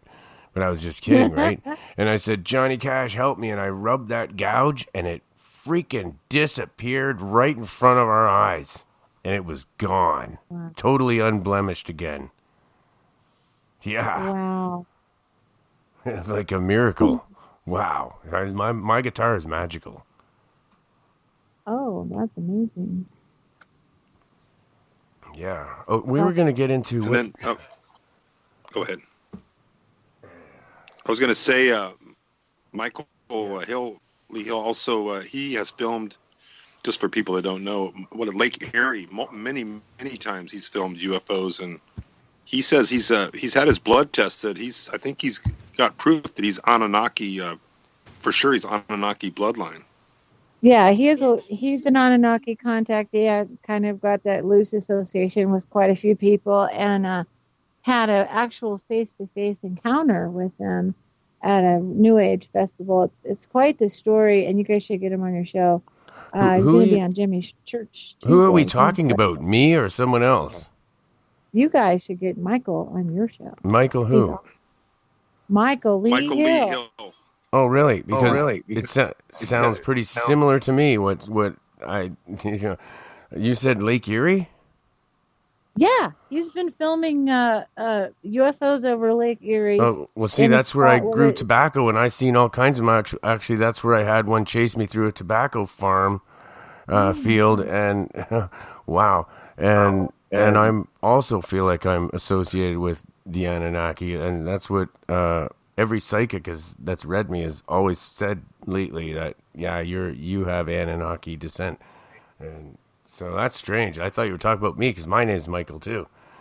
So nope, you gotta go check him out. And you guys he's probably 1 million people have seen his UFO videos, and he's been on the local news there in Cleveland. He's from Cleveland. Yeah, I know who you're talking about now. On the other side of the lake. He's awesome, and he's I'm the Michael from the other side of the lake, smart. from the Canada side. So that's Michael Lee Hill. Okay. Michael Lee Hill. He's if he's your friend, then he doesn't have a lot of people that he's hard to get on radio shows. He likes to be very private, which I respect that. Actually, I think he'll probably want to talk to me, knowing that I have seen from the other side of the lake very similar stuff. That might really help. He might really be interested in that. But he's got it going on. Has a lot of information. He'll Tuesday. I think he's going to be on Jimmy Church's show. And I've done intentional experiences with him, and we have A.R. Borden also in common. And boy, I really want to talk about A.R. Borden because I'm getting the people are telling me you need to talk about that because it's an interesting story, and it connects to the Anunnaki part of my life. And we have Dennis calling in. Dennis, do you have a question? No, thanks, Mike. How you doing? And hi, Casey. I don't have a question at this moment. I find this very interesting in regards to the Anunnaki and such forth. It was just I was looking at the show title, which I was interested in. So yeah, I don't want to dissuade from your tangent or your target or whatnot. I think it's all tangent. Yeah, I'm a tangential kind of person. So yeah, that's what we were going to get into. We got 45 minutes left, and Karen, I believe you wanted to go touch on more onto that subject that he was just mentioning there, the title of the show. Isn't that what you wanted?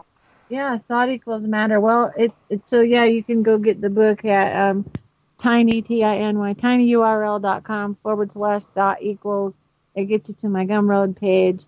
It's free, and it was I don't really I was it's still information I'm still learning to understand. It was channeled or automatic writing. I am so blessed. I feel really blessed by those experiences because I got that to go back to and look at and go a little bit in life, learn something else, come back to it, and it's got a new aspect to it. And it's poetic, so it's a lot of fun. I'll give one example. It has the question and the answer. Okay, the quest I own. The question is the quest I own. I happen to be a big fan of Socrates and the Socratic method of learning by asking questions. And the answer is very interesting. And swear. I swear to tell the truth, is that kind of thing. It's an attestation. So when you create an and swear, okay, you stop the quest I own. So the concept here is to continue to ask more refined and better questions of yourself and the universe, and don't just stop. And this is where we get into ufology, where experiencers and ufology sort of stress with each other in the sense that ufology is asking for proof. They want you to and swear. They want you to swear. This is so, and this is my story. So that then they can debunk it. No, I mean, I'm being a little harsh here, but it feels like it. Whereas... No. Yeah, I wasn't going there. No, but I'm just saying, no, yeah, that is one of the little gems that I got out of that writing, and I know you're not. I definitely know you're not. Very interesting, So thank you, Casey. When I've seen the show title, thought equals matter or whatnot. So see, it's my belief, just me, is where that consciousness does hold matter. This is the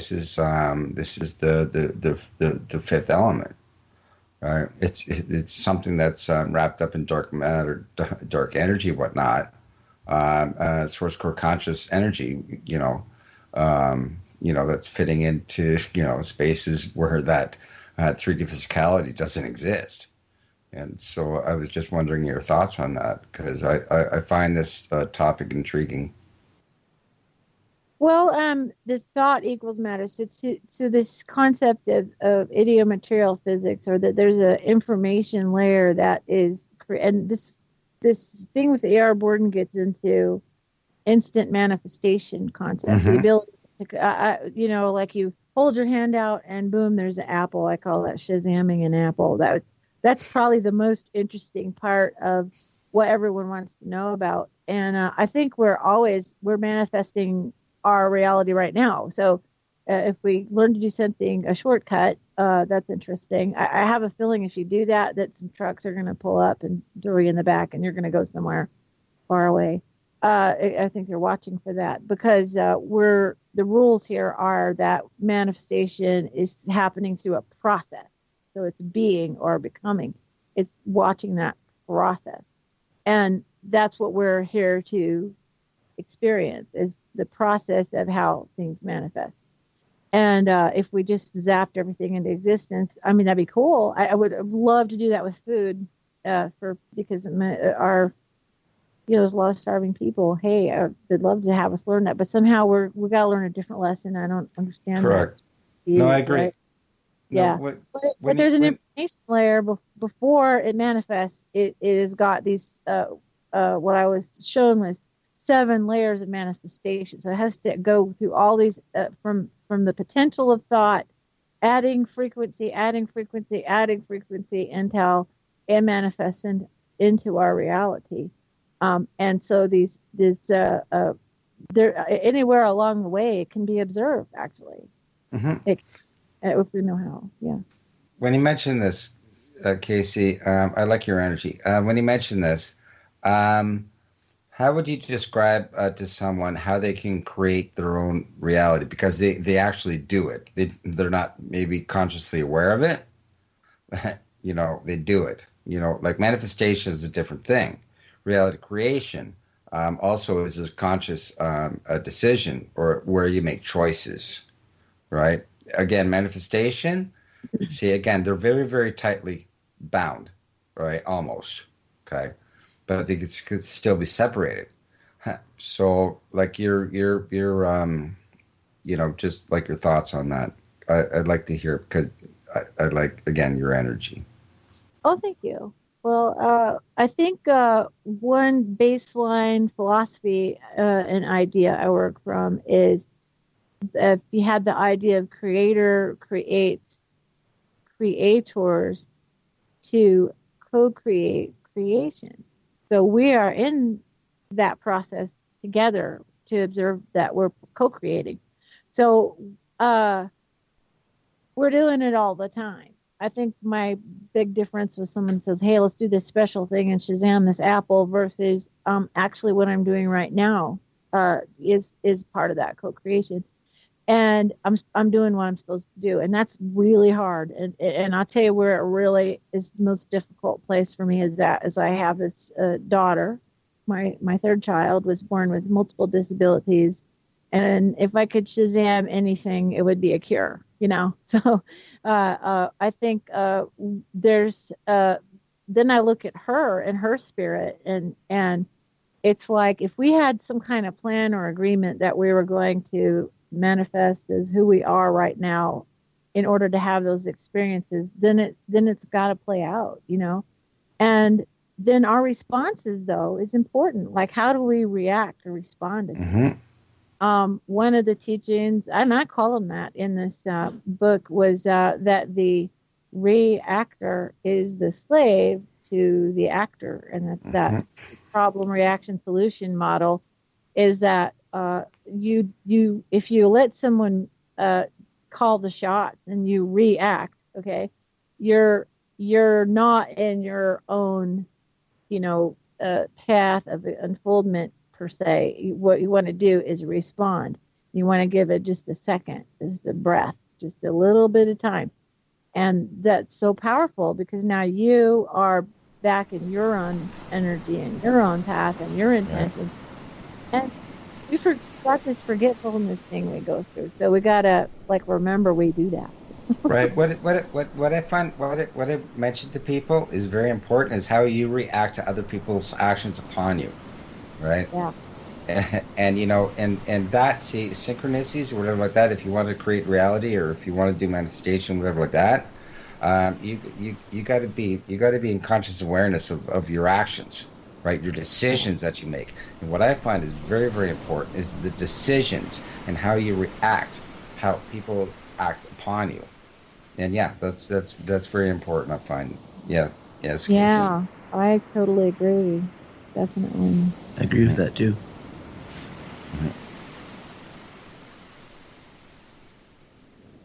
Some people call it magic. Yeah, I just magic practice.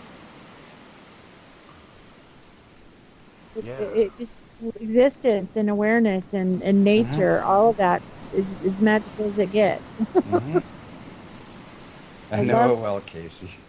Yeah, love between people is magical. Even the strife and frustration is kind of, we don't like it when we're going through difficulty. I'm not the biggest fan of everything happens for a reason. That kind of gets really stretched when you're dealing with really traumatic things. Well, okay, I'm going to ask you a quick question, if you can answer this for me, please, because I did a show on this. And what's the differentiation between fate and what was the other one?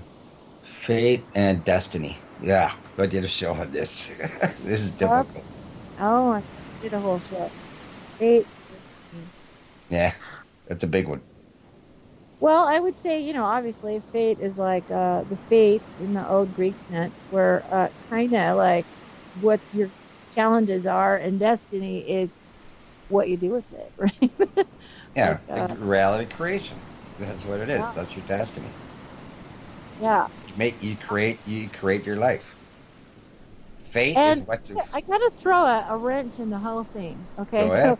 Okay, we got this Mandela effect going on that people are observing. One of the teachings given to me by my very tall ancestor Godi was the topography of time.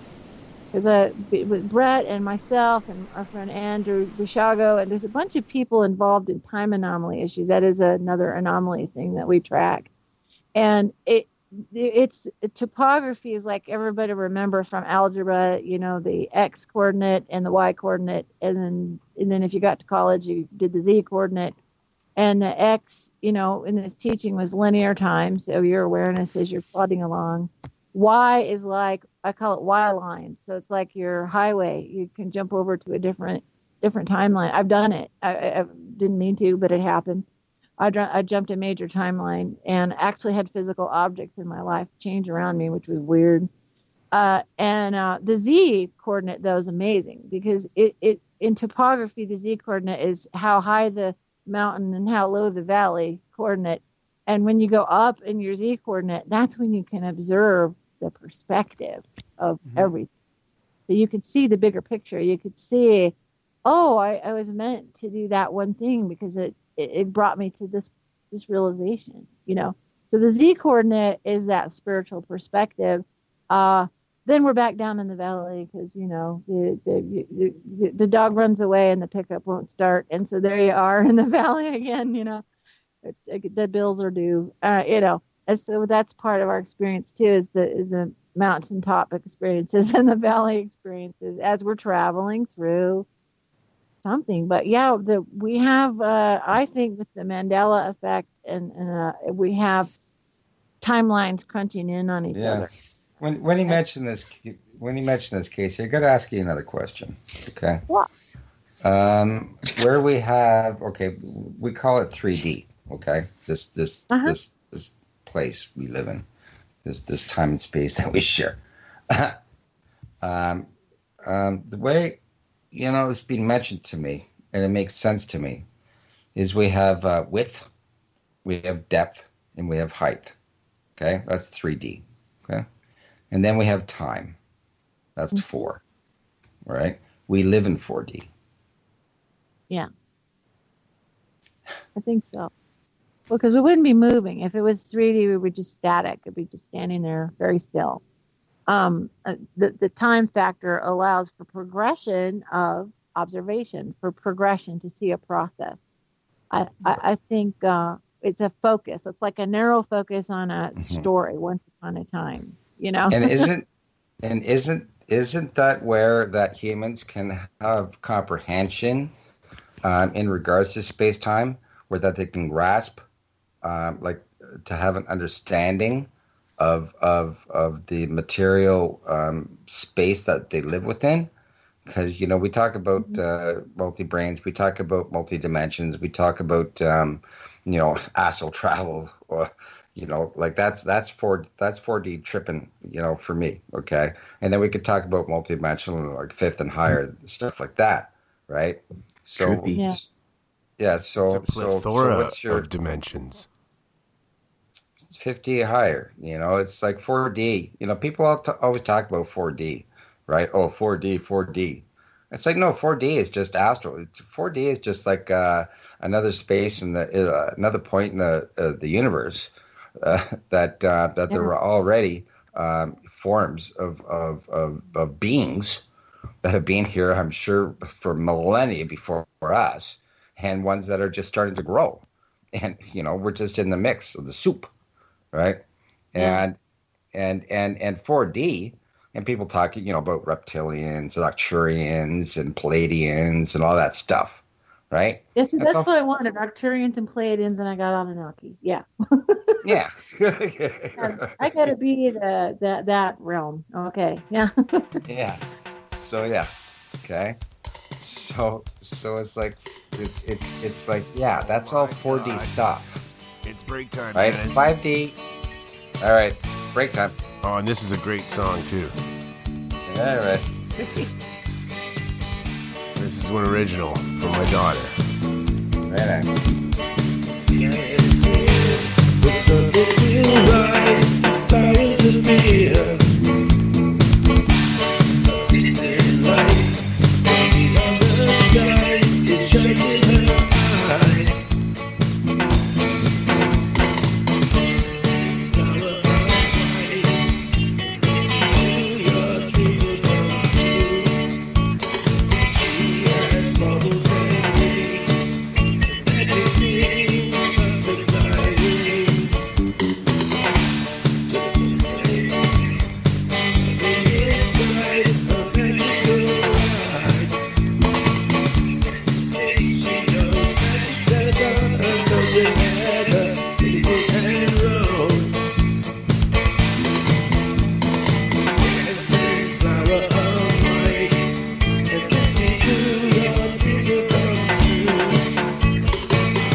I just did a short one there for you.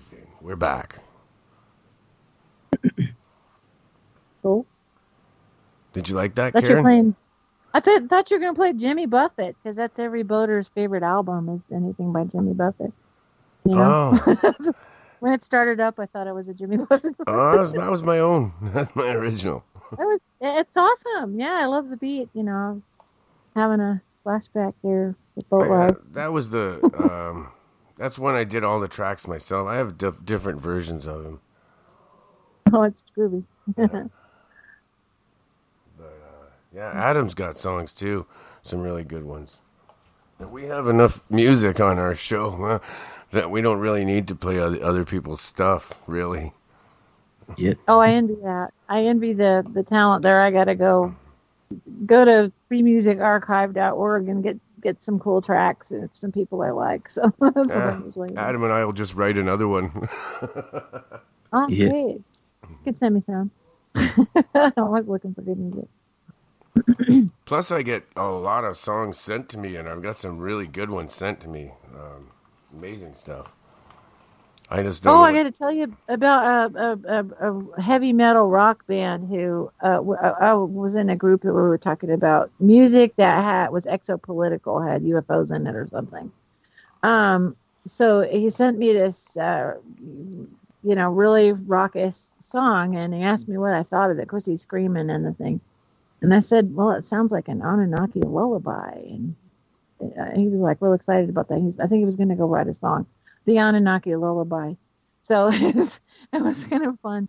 But there's a lot. It's amazing when you think about how many songs have popular pop songs that have the UFO theme in it. When we were making our list, it was pretty vast. So I thought that was fun. There was a question that was being asked just before that. Sorry, I cut you off there, Dennis. Are you there? Hello? Dennis. Hello? What's up? Did I cut your question off? Yeah, no. I was going into the next phase of my question. I was going to go into like multidimensional planning, right? Yeah. But your thoughts, Casey, in regards to that, while I get my train back on the track. Okay, I try to have a really simple example, because it's a weird thing to become aware of multi-dimensional awareness that we all can connect to. And I talked to people, I've done lectures about the consciousness tree. So the tree is actually used in computer science as an informational model. When you Google, you're using a tree structure more or less to find things. And the idea that everything emanates from one composite intelligence that is the trunk of the tree, and then it branches out to other levels of awareness, maybe soul groups, and then it's your soul family. So kind of where the spirit comes from, and then it goes all the way out to, and this is kind of in that Thought Equals Matter book, that image of the temporal life that we live is the leaves, right? Because the tree stays there. I love to paint trees, by the way. It's one of my favorite subjects. I love nature, and I love winter trees because you can see the skeleton of the tree, and the leaves grow and they have their spring and summer, and then they fall, and then they have that temporal cycle, and that's our lifetimes, right? It's a temporal time or corporeal time. That word pops up a lot in my writing because some of my beings are not corporeal. They're coming from a continuum, and we're having a corporeal experience, and we're having the ability to focus on one lifetime. That seems to be important in this experiment, game, matrix, whatever you want to call it, is that we have this maybe multiple times, multiple seasons, I believe so. I think it is timeless. So sometimes when you're figuring out a past life, it might not be past, it might be future. It might not be human. It might be another existence elsewhere, which I've had those experiences. where I've connected with who I am in another time and place. And I think that I am awareness is the connection. And so when I'm communicating with another being, I'm communicating actually through that tree structure where I can go and have a connection to that completely different experience, and try to attempt to relate to it. Right. No, I understand. When you mention this, there's a question in the chat room, and before I mention, it's like a lot of people have difficulty with discernment on where the energies are coming from. If it's like a subconscious. I got that. Right. Discernment. They go, well, you should use some discernment, and nobody tells you what. Now, it's not judgment, in my opinion. No, not judgment. Discernment. Okay, so I have my criteria for discernment of what is going to be more positively helpful to you and what's going to be distracting. I got a pretty simple ruler for that, and this is like a lot of my journaling got into this is whether the being or mind you're encountering is respecting your personal sovereignty or not. A hierarchical tone in language versus a whole arc tone in language. So it's even the most intelligent beings that I've contacted, they could be really vastly intelligent, and I get that, right? But they're talking to me with respect. Okay, they're not talking down to me. They're respecting and honoring my sovereignty as a being in the universe, trying to have experiences.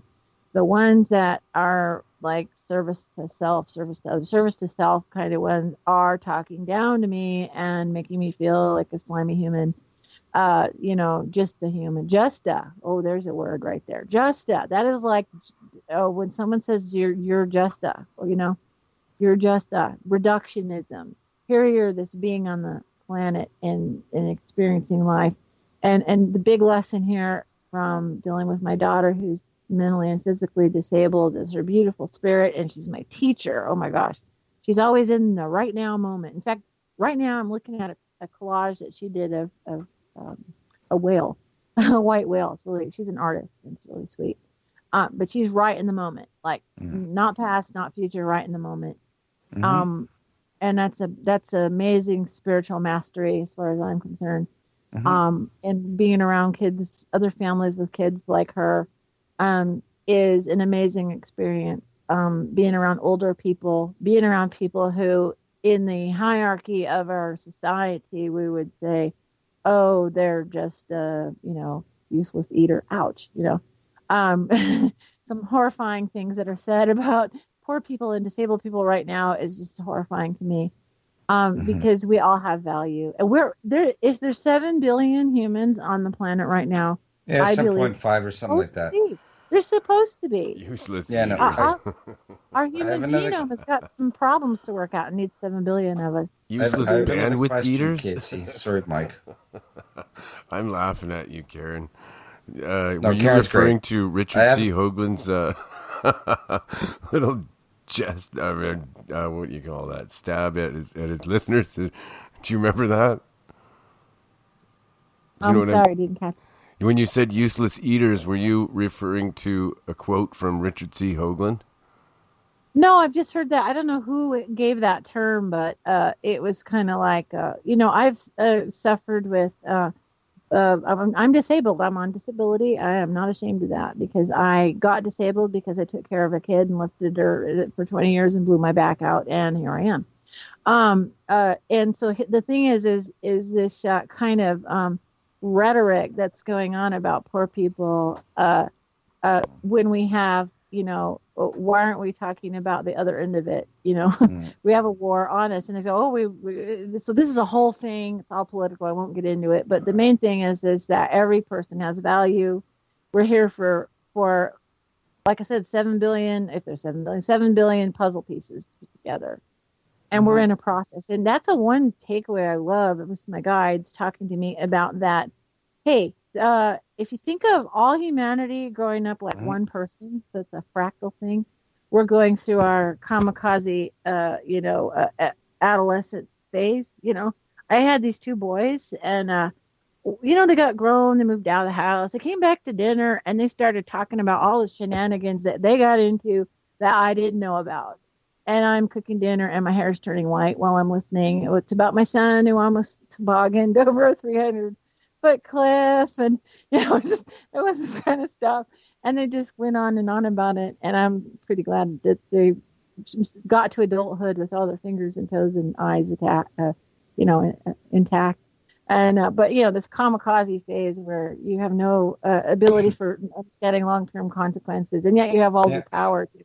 Casey, you know the shit.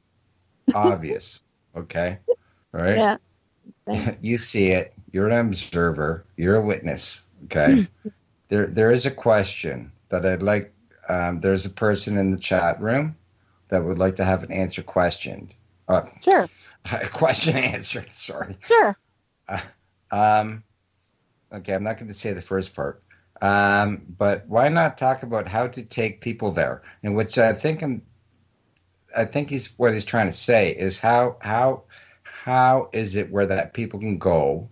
Because you mentioned where that people can go and connect and be consciously aware of their fifth dimensional, higher dimensional being, their energy body per se, right? They're you know what I'm saying. Yeah, I do. Well, okay, so I'll give it to you. I was in this process of automatic writing. They were teaching me a lot of things. And one of the things that they said is our attention span is like if you had a radio and every part of the spectrum had, a station. It's really full. We have everything filling up our entire mind space. And you really actually have to make the room for that and make the time. So meditation, really, really important.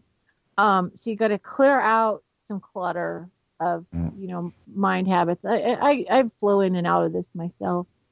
And then, get a practice, any kind of thing. My newest one is I'm taking Qigong classes, which I need to do more physical stuff. With my physical disabilities, I found a sensei to help me with that. But, some practice, physical, mental, practice. It could be automatic writing. It could be art. It could be something where you're in a flow, where you're flowing with the energy of creative energy. That's, good to do. And then just know it's possible. Like, that's a huge deal. Know that it's possible to connect with these aspects of yourself. Just knowing that that's possible. What do you think about connecting with nature and grounding? Oh, I think that's very important. It's super huge. One of the aspects of my choice dealing with trauma is I'm way up in my head. I'm a sort of a brainiac-y nerd girl. And so I'm a lot in my head, up in the clouds. I'm kind of not present like I need to be. And the experience of being a caregiver and living on a boat in nature, these kinds of things were very grounding to me. And now I have I have art around me. I have crystals. I have meditations where I connect with nature, with the center of the earth. And some people go barefoot outside. I did that when I was where there was grass. I live in the desert now. I get fire ants on my feet if I try that. So just what there's so many tools, and I can't say which is the best one because I think that's part of the process. Find the thing that works for you is important because that's going to be energetically correct. Mm-hmm. I think we intuitively will flow into the right thing for us. And that's the exciting part. There's so many ideas and tools. Be careful of teachers. Make sure that your teachers are, somebody who wants to work themselves out of a job. So they're not going to get you into their little group or their club and not let go of you. And they're going to constantly make you feel like you can't master anything. Stay away from that. Get around people that, give you something to do and then wave you off and you go do it and then you come back for more. They don't have any interest in owning you, which is where I learned from my cult, observations. There's a lot of that giving into hierarchical thinking, and that would be reductionist too. So you're around it when you're starting to feel, oh, I'm just this or I'm just that. So when you feel smaller, you probably got someone talking you down or talking down to you. Yeah, there's been a lot of cases where that I've been teaching teachers, and we are all teachers and students at the same time. Right. Yeah. Exactly. It's right. I learn from everybody that I meet. I really appreciate when people tell me they learned something from me. That's the most exciting. I agree 100%. When people open up to their inner self to you, yeah. You gotta take that. That's 100%, right? Have you ever had any martial arts training at all? No, I didn't. But I had musical training. I was actually physically with the music and theater. I was doing marching band and theatrical stuff, which is movement. And then just recently, the opportunity came for me to have some martial arts training. And I got some work to do because my body, I got a virus about a year and a half ago, just about killed me. So I'm in recovery, and I'm at that point where it doesn't matter if it hurts. I got some nerve damage, and I've got to just overcome that. And I found a really great teacher who teaches people, even if in wheelchairs. It doesn't matter. He's, it's it really funny. bothers me because there's a lot of little old ladies in that class, and they're like, this is more like a qigong kind of thing. It's not we're fighting or anything, but they're putting me to shame because they can just move and go. And it's like, I'm hoping when I'm their age, I can move as well as that. But I have to sit down through most of the classes because I have problems in my feet, and I'm working on that with my health providers and with my, herbal remedies and, everything, throwing everything at it. And I have to tell you this, my entities, my beings come to me. One of my entity beings that came to me when it was a being that is a hybrid being between like a beluga whale or a cetacean and human, and they're yellow. They're kind of a whitish yellow color. Oh, wow. And they literally wear like the saffron robes of like a Tibetan monk. And this being came to me and just said, "You need more yellow." So I was thinking of the yellow chakra. Okay. And are these the beings that used to inhabit Earth, or do they still inhabit Earth in our oceans? I don't know. I get the feeling they're interdimensional, like they've always been in the dimension that they come from. And their hands, like if you put your hand in a mitten, that had like 2 fingers and a thumb, and they have these giant hands. Their hands and their feet are like maybe 3 toes, and this being just passed. This happened in a group meditation. I was in a group meditation on the water, so maybe that's the cetacean connection. And this being was just passing its hand around me, and then later in the middle of this big virus attack I had actually 4 of them come to me and wrap me in a yellow cocoon. It was incredible, and I was really reaching out. I need help. My life force was really drained. It's easy for me I've had several really serious illnesses. It's easy for me to want to give up. And I'm like, I know I've got a job to do. I got a mission. I need some help here. I don't know how to turn this around mentally because it was so oppressive. The pain was so incredible. And they came to me and wrapped me in a cocoon, and I just slept for like 24 hours. And it was one of the turning points for me. Anyways, yeah, my guides are telling me that Tai Chi would be good for you. And also, Dennis, I'm not sure why, but you too, Dennis. Have you ever had any martial arts training? And I'm suggesting Tai Chi as well. Yeah, I've had, and I want to do more when I'm more able, yeah. Dennis? Yes, sir. Have you ever tried it? Anything like that? I kind of do like more the yoga end of it. That's good too. That's really good too. Yeah. Right. But yeah, Tai Chi, I think you have some physical problems as well that I think Tai Chi would really help soothe that. Yeah. Yeah, if you could somehow get that, I'd give it a shot. And some communities actually offer it for free. Like through yeah, again, I've done a lot of physio and chiropractic, and I see their methods and this and that, the other thing, and yeah, so I do a lot of homeschool shit, right? So yeah, we'll see how it goes, and surgery's coming and whatever. So, but thanks, Mike. Anyway, yeah, and I can teach it as well if you need me to. We're not far away. I can help you out. Yep. We're down the street from each other. That's right. Neat. Well, that's fun. All right. Yeah, but I want to ask Casey. Sure. Because inquisitive minds will ask questions. I love it. How do you dream? Oh, wow. That's interesting. My dreams are complex. Like my interior life is complex.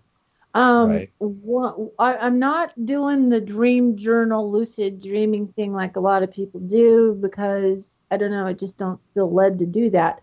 Yeah, but do you remember? Here's what I have. I have a series of dream sequences.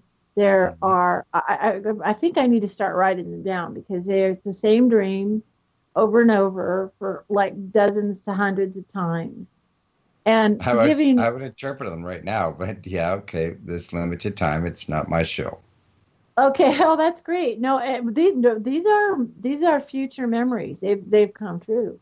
And for instance, this was a huge one. Was I did not expect to leave the Pacific Northwest. I lived there a long time, and I would have these dreams that I would leave, and I would wake up crying because I couldn't imagine leaving my daughter, at all.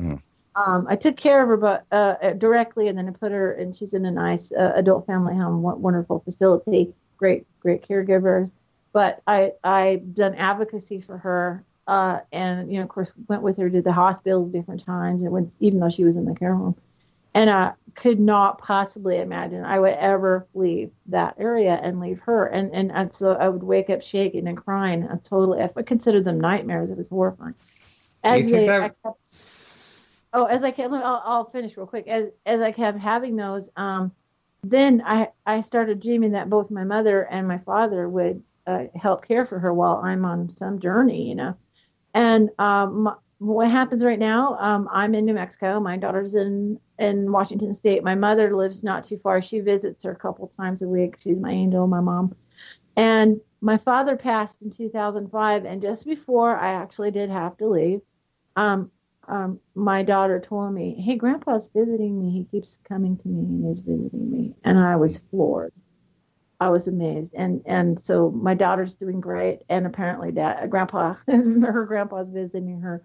So it's that kind of thing. And there's literally dozens of these dream sequences, that I've had. And so this is it's like, I know I'm on my path when one of those dream sequences comes true. Yeah. Yeah, no, I understand. I could just see a repeat of history, and it's from Subcon. All right. And, this is, again, a public forum. So. Yeah. Yeah, it does feel like that. It's like the dream sequences don't exactly come true. It's a lot of it. No, I know they don't. Right. And also there's little details that are different, like that I don't expect. And then there's spot on ones. One of them was I kept dreaming about looking at this goofy map and to go all the way out to the earth and then all the way down to the ground. And it was happening before we had Google Earth and Google Maps. And I was looking at this map, zooming in and out all the way from the earth, all the way down to railroad tracks in Russia.